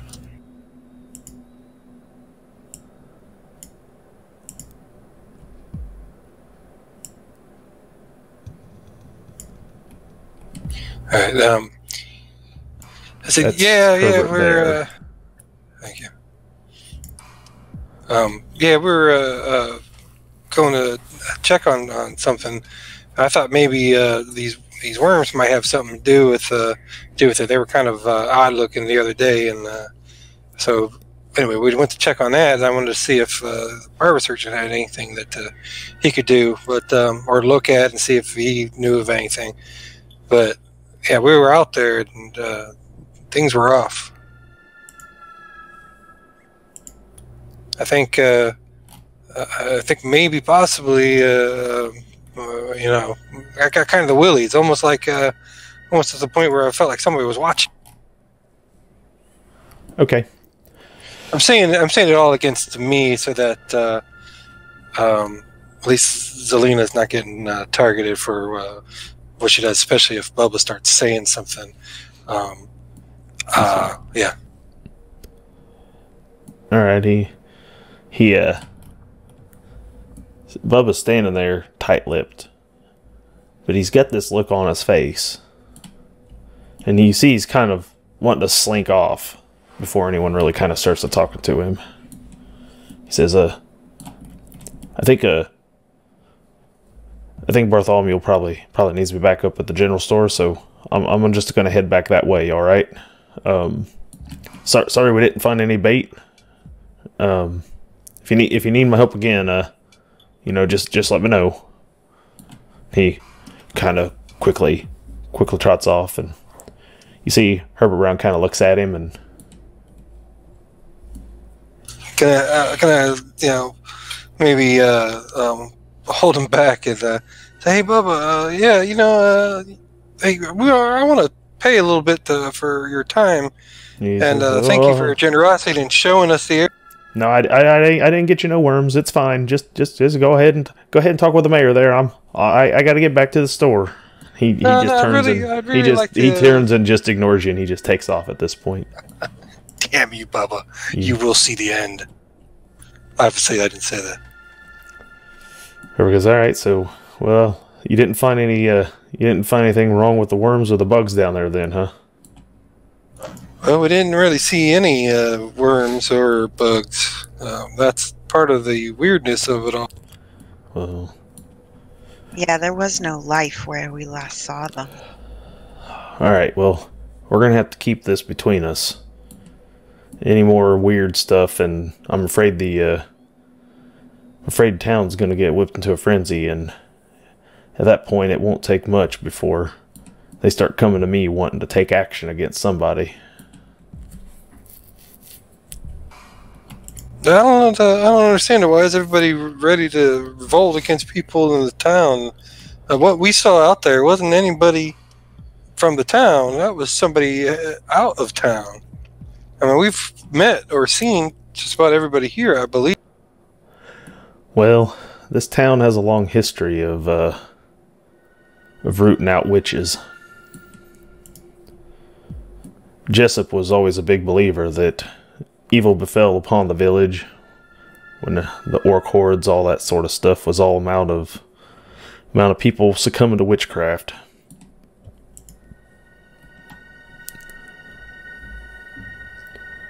You won't find anyone more dedicated to it, and it's just become sort of in the back of the minds of everyone in the town. I mean, I can understand all that, but back in Valandria, that's not the way we saw it. Mind you, I didn't have first action in it, but well, I mean, I didn't see it that way, but. We're a long way from. A little older than I am. We're a long way from the courts of Valandria, my friend.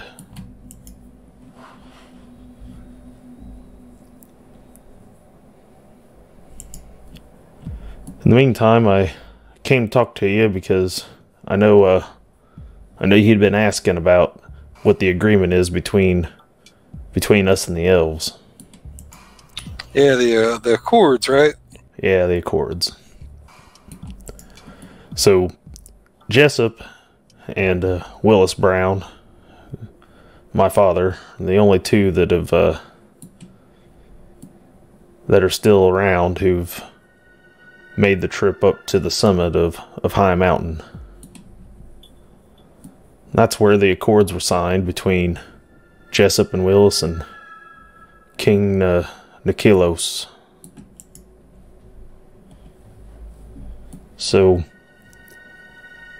my understanding is that Jessup keeps those original scrolls protected at his cabin. So, if you want to follow me, we can go there and you can take a look at them. That would be great. Something else that we can check off the list. I'd just like to see, that's history in the making right there. I'd like to see that for the historical aspect alone. And maybe we can glean something out of it all. He takes you up there. You approach up there to the house, and He opens up the door and kind of knocks over the door. Says, Jessup, you got company here. And you hear Jessup inside says, well, welcome them in. You open up the door and you come in there, and he's his house is decorated in wooden emblems of the God Emperor, and he's got a fair number of books up on mantles. A lot of things are a little unkept and a little disheveled.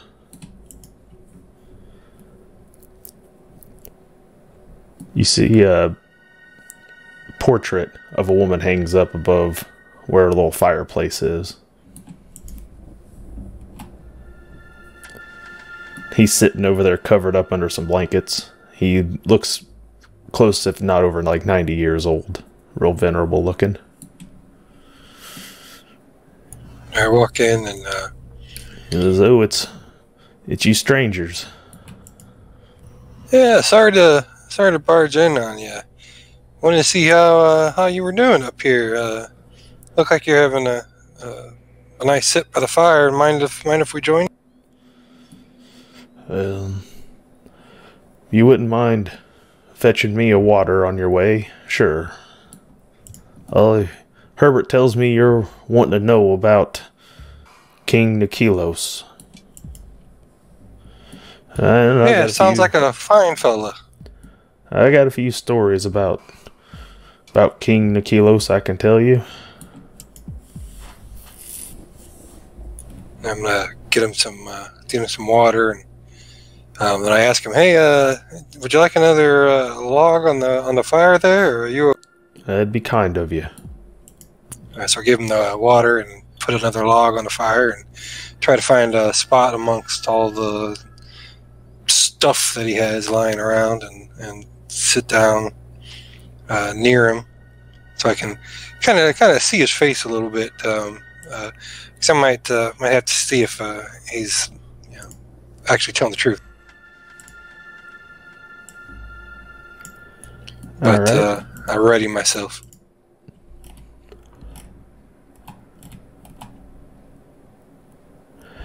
All right, so you get everything all set up, and he's sitting there.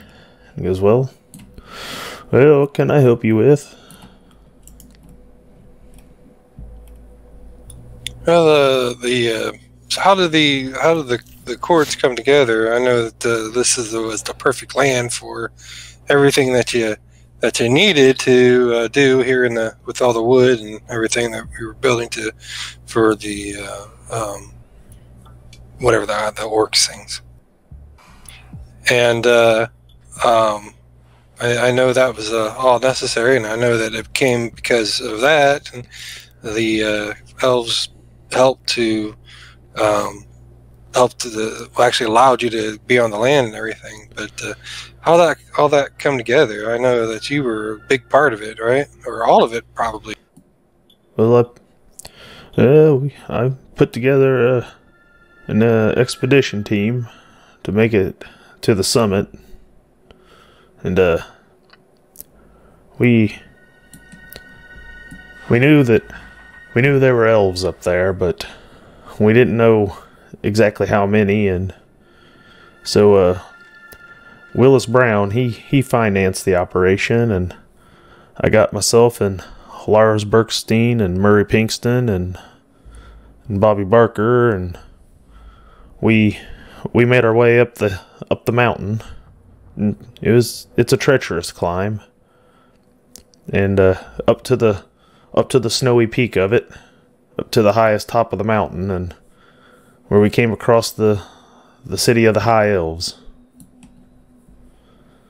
And they took us into this cavern, and it was there that we stood in the court of their king, Nikilos.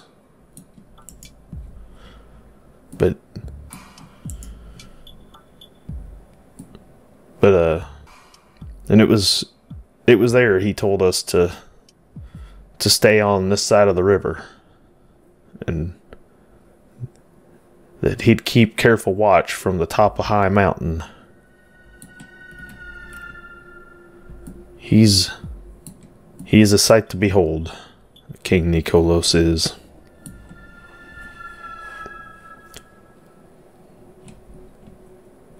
So what was the Accords then? This sounds very one-sided. Well, we were strangers on their lands. It was very one-sided, but it was necessary to get the business done in the name of Emperor Hans III. So it's what we did. We agreed to stay on this side of the river and to leave the High Elves alone, which is really seemed to be what King Nikolos wanted most. The elves who escorted us back down the mountain, they told rumor that King Nikolos can peer into the souls of men, and that he weighs their souls. They don't treat him like a man, which he's not.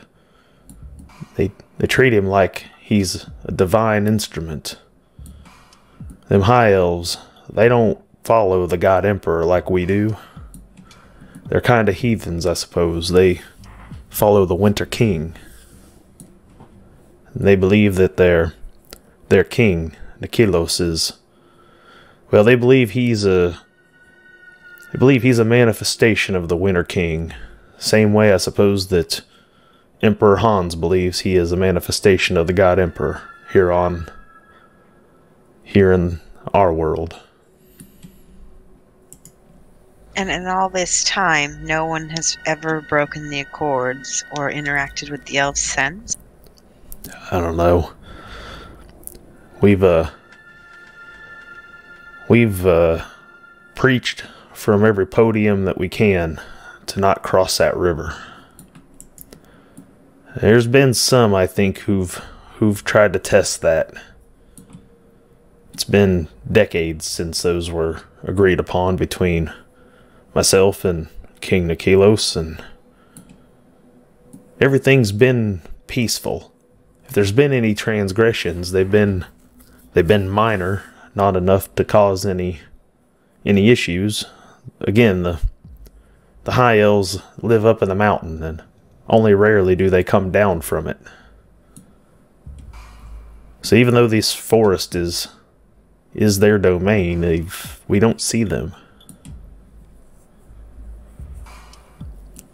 And sometimes I wonder if they were there, if we would see them anyway.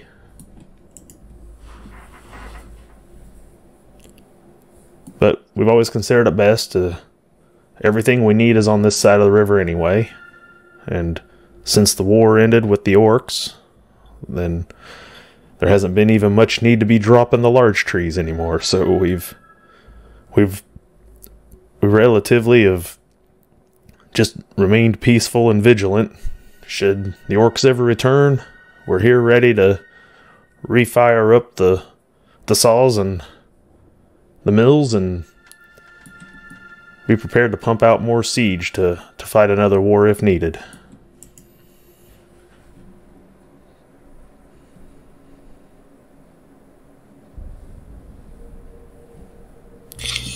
Well, that's interesting. So... Really interesting that, you guys have sent for them with this thing, since it's been so long you haven't had any contact with them. It's a dangerous trip.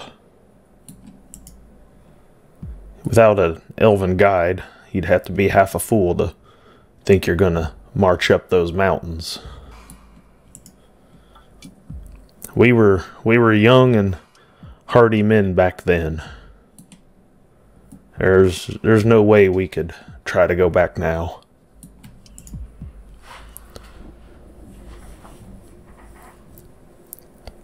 Yeah, and then those elves, they're probably about the same age. I don't know anything about elven lifespans. I heard you brought one with you. Maybe you can ask him, but they're up there watching down on us. Is that what the fop is? Yep. I say that in jest, obviously. I knew it.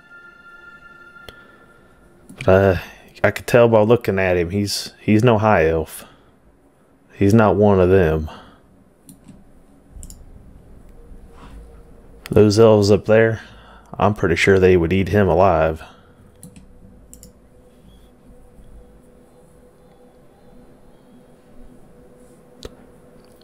Well, let's hope that we don't have to find that out. He is rather charming at times. He could probably at least have words with them. Well, the elves, they, like I said, they say that King Nikilos can peer into the souls of mortals and can weigh whether they're on the sides of order or chaos. Woe be to those who do not walk the righteous path before they enter that sanctum.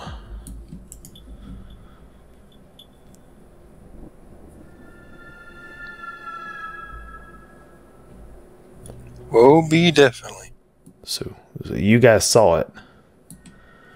You looked the demon right in the eyes. I tell you, Jessup, I'll tell you again. It didn't look like any demon. Well, I guess I've never seen a demon, but it looked like a man. I don't know if we're going down the wrong track here, but you know, it looked like a man like any other.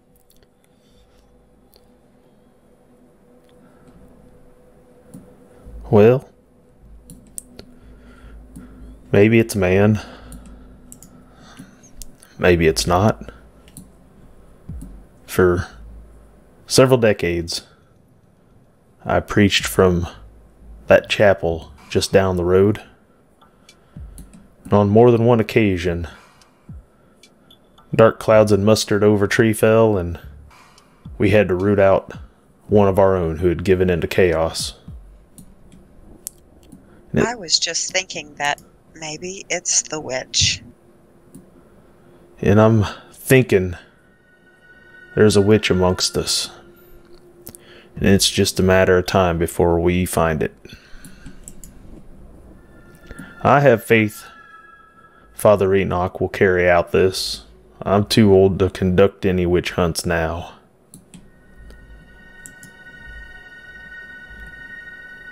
Well, tell us, what were some of your tactics when you did in the old days? And I imagine he lights up. That was probably his jam in the old days. Yeah, he kind of gets a little excited because, well, he goes, what we used to do. Oh, shit. What? Hang on a second. Hi, Chuck. I'm not actually there. I'm sorry, guys. Wrong gang, Chuck. Is that Chuck? I was like, wait, who just showed up? I think he's supposed to be with Jawzam now. Yeah, I think they're running something tonight too. They're starting Star Wars tonight. So Anywho. he lights up. He goes, we a lot of times when we suspected, of course, we always started with talking to the people around town. Talk to them about, anything particularly weird they'd seen going on. It's usually how we started finding them.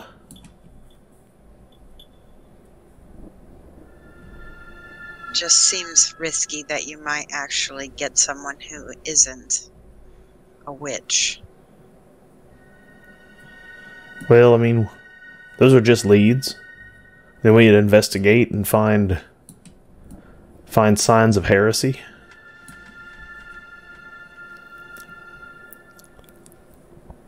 By now you know everyone in town, right? You've done this for many years. Yeah. Who would you suspect could still be one? Well, Sometimes you think you know somebody. He looks up at the portrait above the fireplace. Sometimes it's the people you think you know the best. And do we recognize? We don't know who the person is in the portrait, No. do we?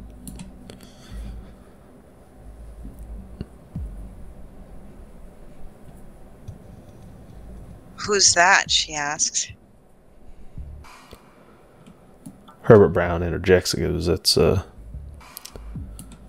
that's Patricia Dappermore. It's Jessup's late wife. Oh dear, I'm so sorry. Jessup looks up and he gets this stern, resolved look on his face. He says, "Don't you dare be sorry for her." No, I'm sorry for you. I loved my wife, I did. But what had to be done, had to be done. Nobody is above the God Emperor's law. Not even me.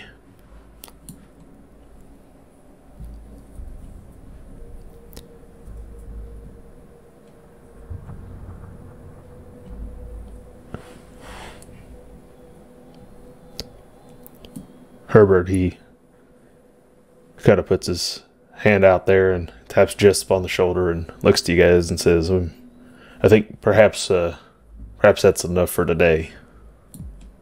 I'll take you back down the hill to the rest of town and we'll let Jessup here get his rest. Thanks for talking to us. We'll look through the town and see if we can ask again. He just tells Jessup, "Now you just take it easy, Jessup. You rest. We're sure Father Enoch is on top of this. He's already got townspeople chanting and praying. It's just a matter of time before those prayers are answered. And we root ourselves out, the culprit behind all this. We can all go back to living peacefully again."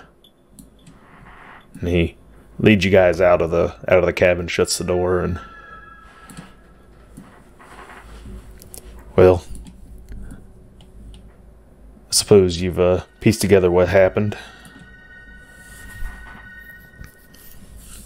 Yeah, I mean, Yeah, I assume that his wife was a witch. Yep.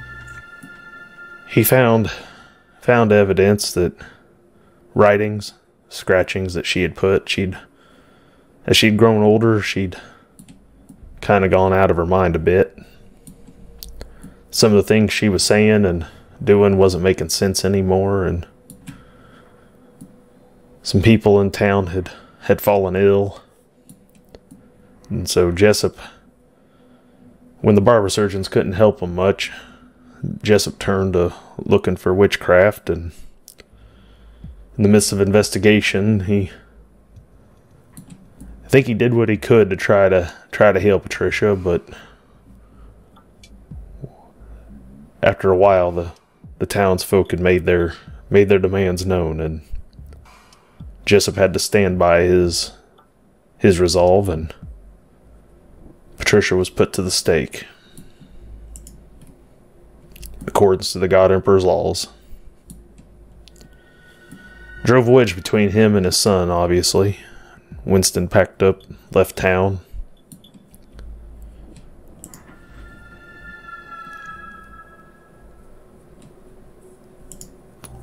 Too bad we can't talk to Winston. I guess this doesn't really pertain to this anyway.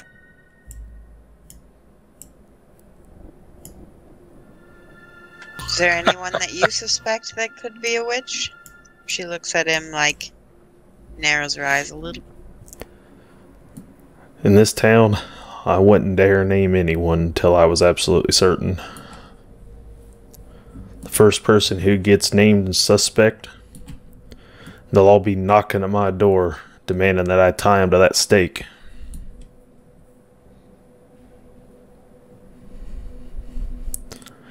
And if there's enough of them, I don't know, even between Franklin and Lawrence, even with Mikhail's help probably, May not be anything we can do to maintain order. This town has always been a devoutly religious one. Jessup saw to it when he founded the town, and he's carried on that tradition for several decades, and Father Enoch has picked up in his place, and I suppose the God Emperor's law is the God Emperor's law. And ever since Hans III's declared himself as the avatar of the God Emperor, then that just sort of, I suppose, refortifies everybody's belief and faith.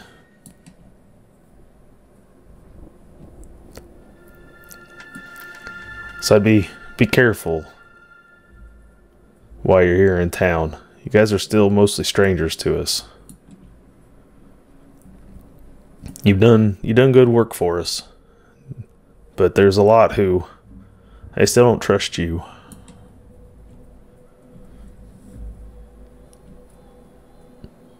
And what about you? Do you trust us? Well, you did right by Leonard Pinkston. You did right by Jackie Brown.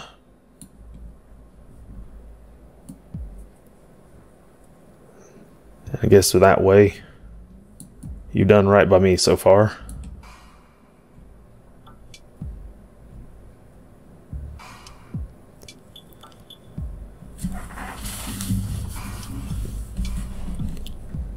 Crazy. Alright, So, real quick, Dustin, out of character. Do I need to actually start that rumor myself, or did that roll just start it for me? That roll is what you told him. So. Oh, okay, good. It's up to me making a few rolls with him between game sessions to see how much of it he got. In the social intrigue, you guys had more failures than successes. So even if the rumor kind of picks up a little, the attempt to bribe and the attempt to guile him both failed. So yeah. So you're just you guys walk away with a pretty uneasy feeling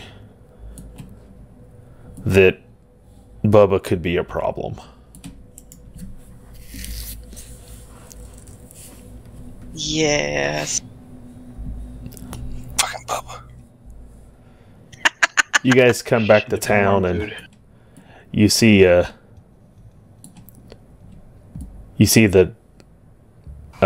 Bartholomew Berkstein and Bubba are both still sitting out in front of the general store. You see there's another townsfolk person standing there talking to him, and all three of them kind of turn and look your way as you walk back into town with Herbert Brown.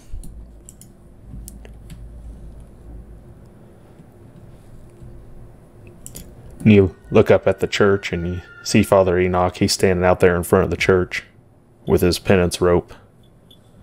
And he's, every once in a while, slinging it up over his shoulder, slapping himself on the back with it, across the shoulders and back. I mean, how is he doing it? So is he putting himself on display and doing this? Mm-hmm. Yeah, he's doing it out front in front of the church on purpose. Now, what about his assistant? The assistant you don't see at the moment. You assume he's inside the church doing something else, inside the chapel. Or maybe he's gone for the day and back home. You don't know. You don't see him, but... Dustin, is there anything about this religion that I would know in order to behave or appear more pious to these people? Make a folklore. Okay. Is that just a regular roll? Yeah, just standard folklore.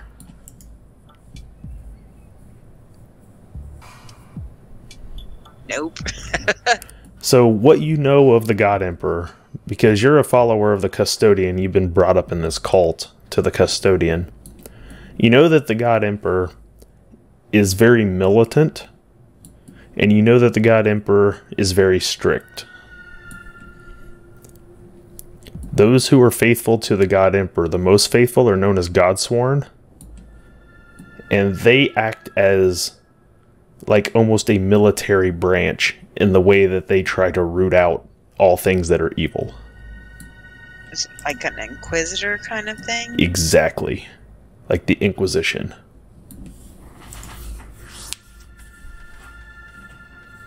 Okay, mental note.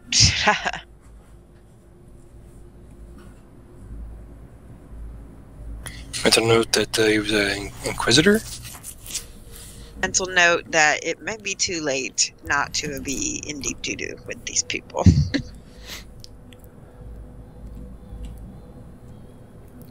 Make me an awareness check, Zelina. Okay.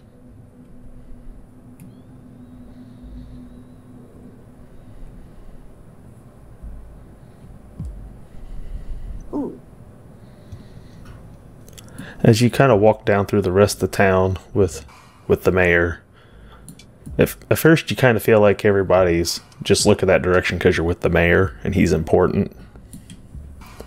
But after a while you start to realize they're not looking at the mayor. They're looking at you. That's not good.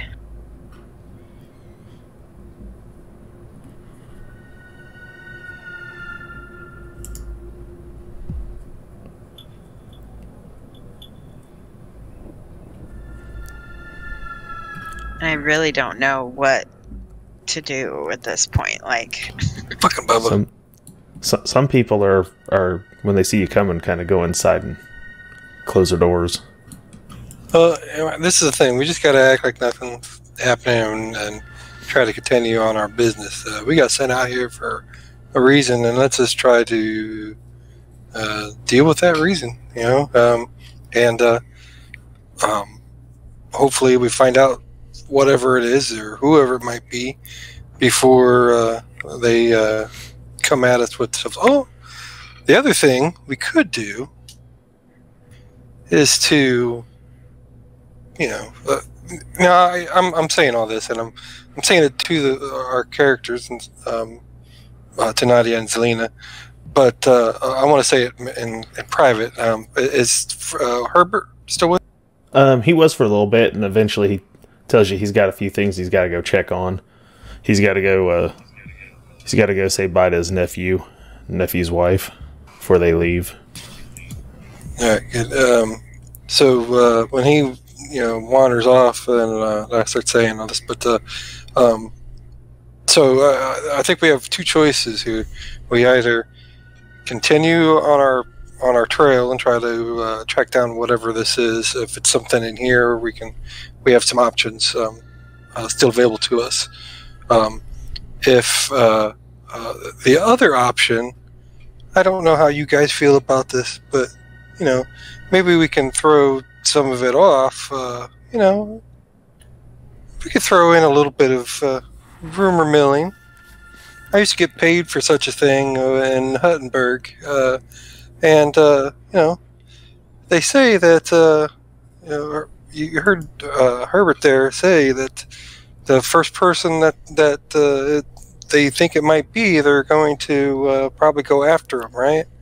So Yeah. before they outwardly say that it's one of us, why don't we start a little thing that it might be the father over there? I think it's just dangerous.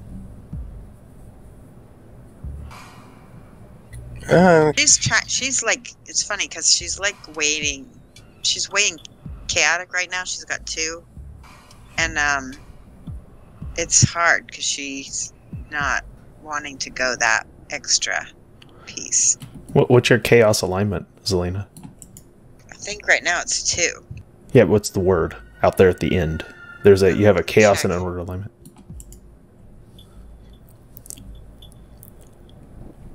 Fatalism. Okay, so you're fatalistic about this.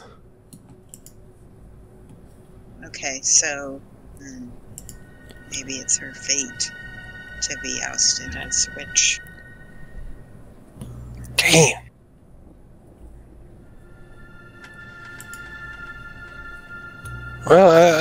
see any of us burnt to a post personally. You know, we've already been through a lot, and, you know, and I've got a lot of years on me, but I'd still like to live a lot longer. Well, I have my own beliefs, and they keep me strong. I'm going to pray on my own on this.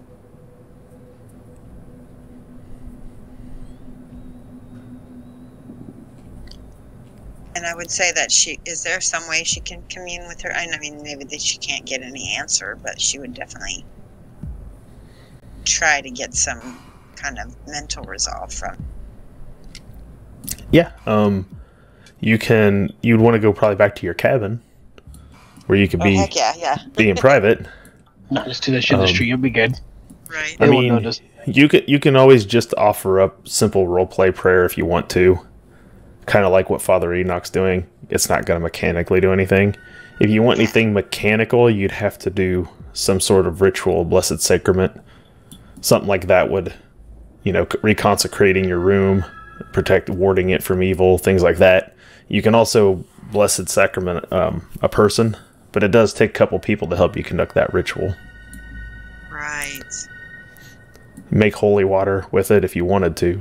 I mean, those are kind of your options, but that would be something you could do that you would definitely be able to feel you could try your witch sight again, since it didn't work down there. Like, you could put your blindfold on and try to use it to open up your senses and maybe connect with your deity in some form.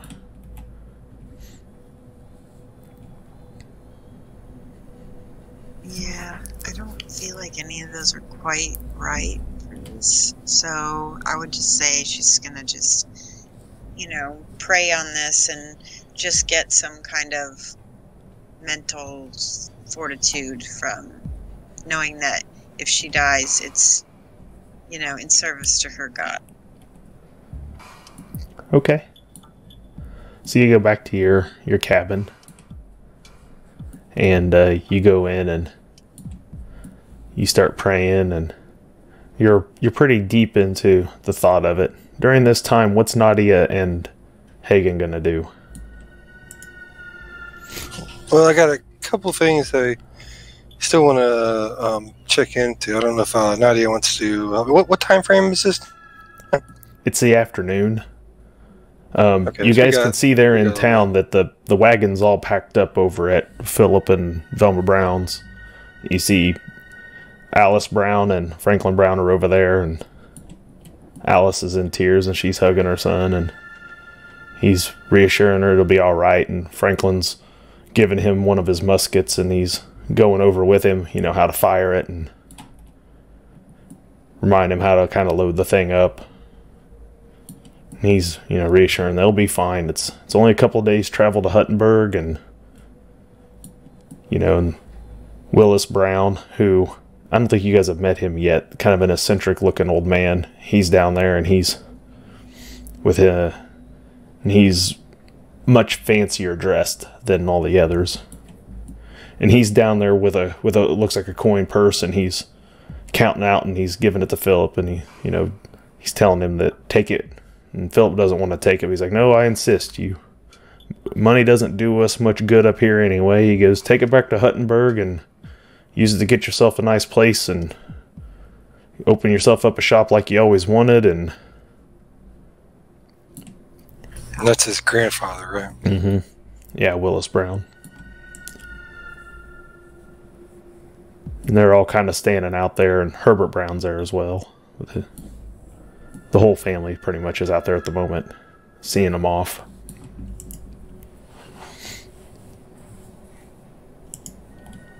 Well, they're all doing that and busy, not thinking that one of us are the big bad. I'm gonna go and since we kind of got a lay of the town, I do still want to go check out the homestead of the bailiff. I don't think we've done that yet. To look around and see if it, Leonard, to see if there was anything to find there that maybe might lead us to find out why he became what he became.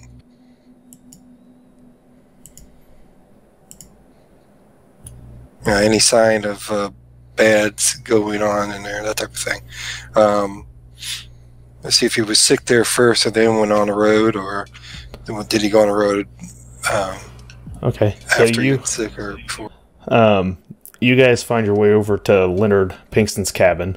It was pointed out to you by Herbert Brown, the mayor. He had pointed out to you when you guys had arrived. So you're not too... You pretty much know your way there. That's not a problem. So the two of you head over there. It's currently kind of boarded up. Who boarded it up? You assuming maybe the mayor. I mean, did. is it... Okay, so I was wondering, is it a recent boarding? Or? Yeah, it looks pretty recent. Like you kind of know that they probably would do something like that just to keep people out of there. One, like they don't like a quarantine. They want it quarantined. They don't want anyone like looting anything out of it or being tempted to. Because as a bailiff, he would be somebody who collects tax money and makes the trip to pay the taxes. So there's potential that there could be some wealth in there, even though they don't really use money out here much. He might have other assets and stuff there that, they'd make sure they need to collect, things of that nature. But just to be safe, they just didn't want anyone tampering with it.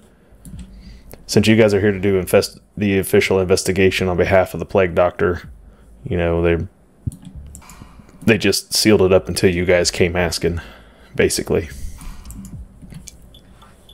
Okay, so it was actually for us. They definitely think that we'll be inspecting it. So I'm not like, if I go in there, they're not going to be like, oh, they broke in, they ruined our quarantine and all that type of stuff. Then, right? No, they know you're there to investigate what went on with Leonard. They want you to get answers all the same. All right, so I'd say we go up and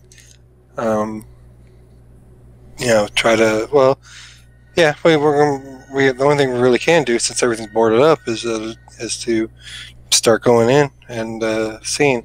I don't really want to touch anything personally. Okay.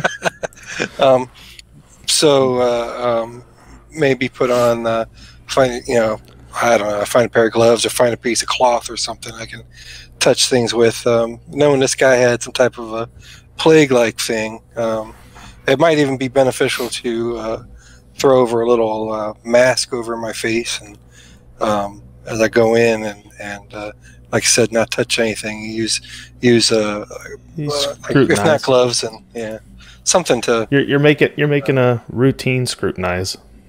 Okay. I mean, more specifically too, we're kind of looking for if he has any pails like worms or anything that we went out looking for. But it sounds like him and Bubba were also doing that as well. So maybe he had some left over.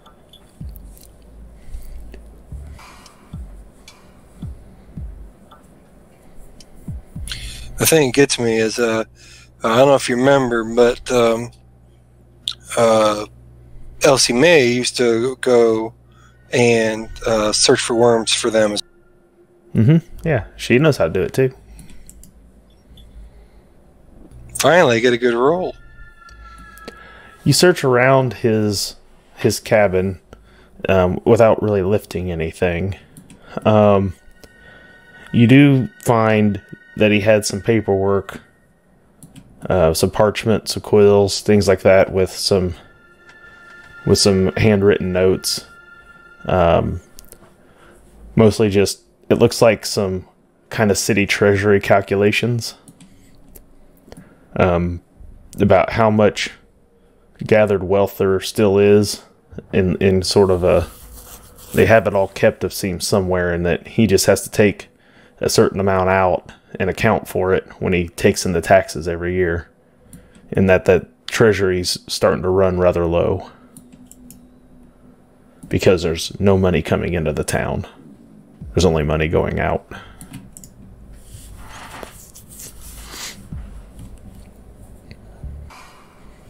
And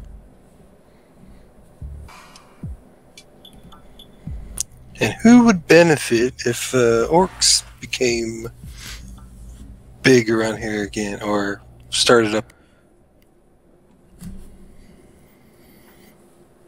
Interesting. You don't find anything else particular. Just like I said, some notes that it looks like he was going to write addressed to the mayor, or, you know, maybe Willis Brown. You know, he's wealthy, so they were definitely being addressed to somebody.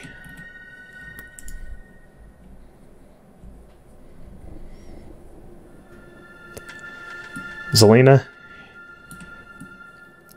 Yeah. There's a knock at the door of your cabin. Who is it? You don't know. You can't see outside of it. No, she calls outside. I'm sorry. Oh. They knock again. She opens Oh, it. shit. You see before you Father Enoch and about 10 people standing there behind him, including Bubba. May I help you? Stranger, I think you're going to have to come with us. Why?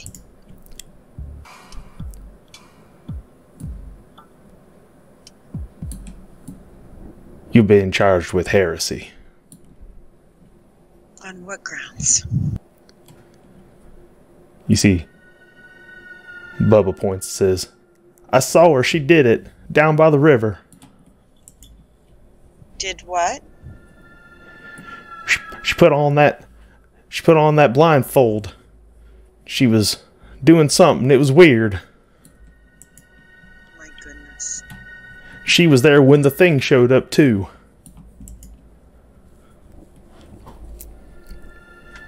And that's where we're gonna wrap for tonight's game. Fucking Bubba. Never trust a fat man. Hey, now. Now I need a fop. Yeah, where's our Now fop? you need a fop. He could, charm Bubba. And all 10 of the other angry mob. Sure. Yeah, it's too late for that now. It's at this point. It's gonna take a lot more than that. Because he can only charm as many people as his fellowship bonus. I doubt it's 10 plus. That is something I'm going to work on for next game. I decided where I'm going to put it for the normal screen, but I haven't decided where I'm going to put it on here on the roll screen yet. But I am going to work on getting a capture for Discord, so it'll show whose mic is lighting up when you're talking. With only 3 of you tonight, it probably wasn't too hard, but when all 6 of you are here, sometimes it's hard for people to tell who it is that's talking. They don't all know your voices. Yeah. And since I don't have you guys on camera, it would be helpful to have that. So I am going to work on getting that on there. So yeah, I know you got it, Ike, and I'm sure me and you will work on it in the next 2 weeks. I just didn't have time this week, unfortunately, to get it set up in time like I thought I would. So my wife decided this week we were cleaning out the garage and the house. So I've got 2 dumpsters worth of stuff in front of my house now. It's been all day working out there instead of in here on my computer like I would normally be. So I guess for a little bit of outro announcements. Thank you first off everyone who stopped in tonight, took part in the chat. I saw several members of the stream team here and some of our fellow guys here from TT2KB. Thanks again to my players who were able to make it. I hope my 3 that weren't. I hope 2 of them, get feeling a little better, and hopefully Zazos's internet gets turned back on at some point. So we were playing at only half capacity today, so maybe not quite the story I thought we were going to get to do tonight, but we got plenty of other good information and good other plot lines rolling tonight. So I hope everybody enjoyed a very RP heavy session. And I did as a player. I like RPing a lot more than combat.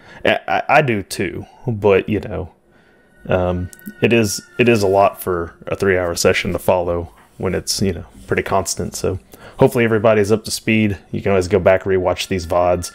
I believe that Jeff is working on getting sessions 1, 2, and 3 of Terror and Treefell put up onto YouTube this week. So once those are up on YouTube, I'll be able to start sending those out. And watching them on YouTube is so much easier than watching them on Twitch, like, after the fact. So that'll be really cool once we have those starting to get pumped out onto YouTube every time we play. Yeah, that'd be cool. I think a lot of people could use it. I know I have a couple people that rewatch it and watch it later on, and I think YouTube they would benefit from that. It's definitely better on YouTube than it is. I just don't care for the app for Twitch at all for the phone, but yeah, it's okay when I'm at the computer. But I totally get that. A few other announcements. Oh, sorry. Go ahead. I was going to say Twitch recently took away ad-free viewing from Twitch Prime. So if you have a token, and this is a show you want to watch a lot without ads, that's what you would use this.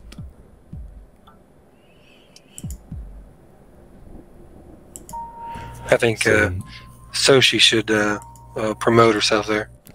We're going to get to that part here. We're going to start some outros. We are ending tonight with me having 3 misfortune, and you guys have 4 fortune points going into the next game. So keep that in mind.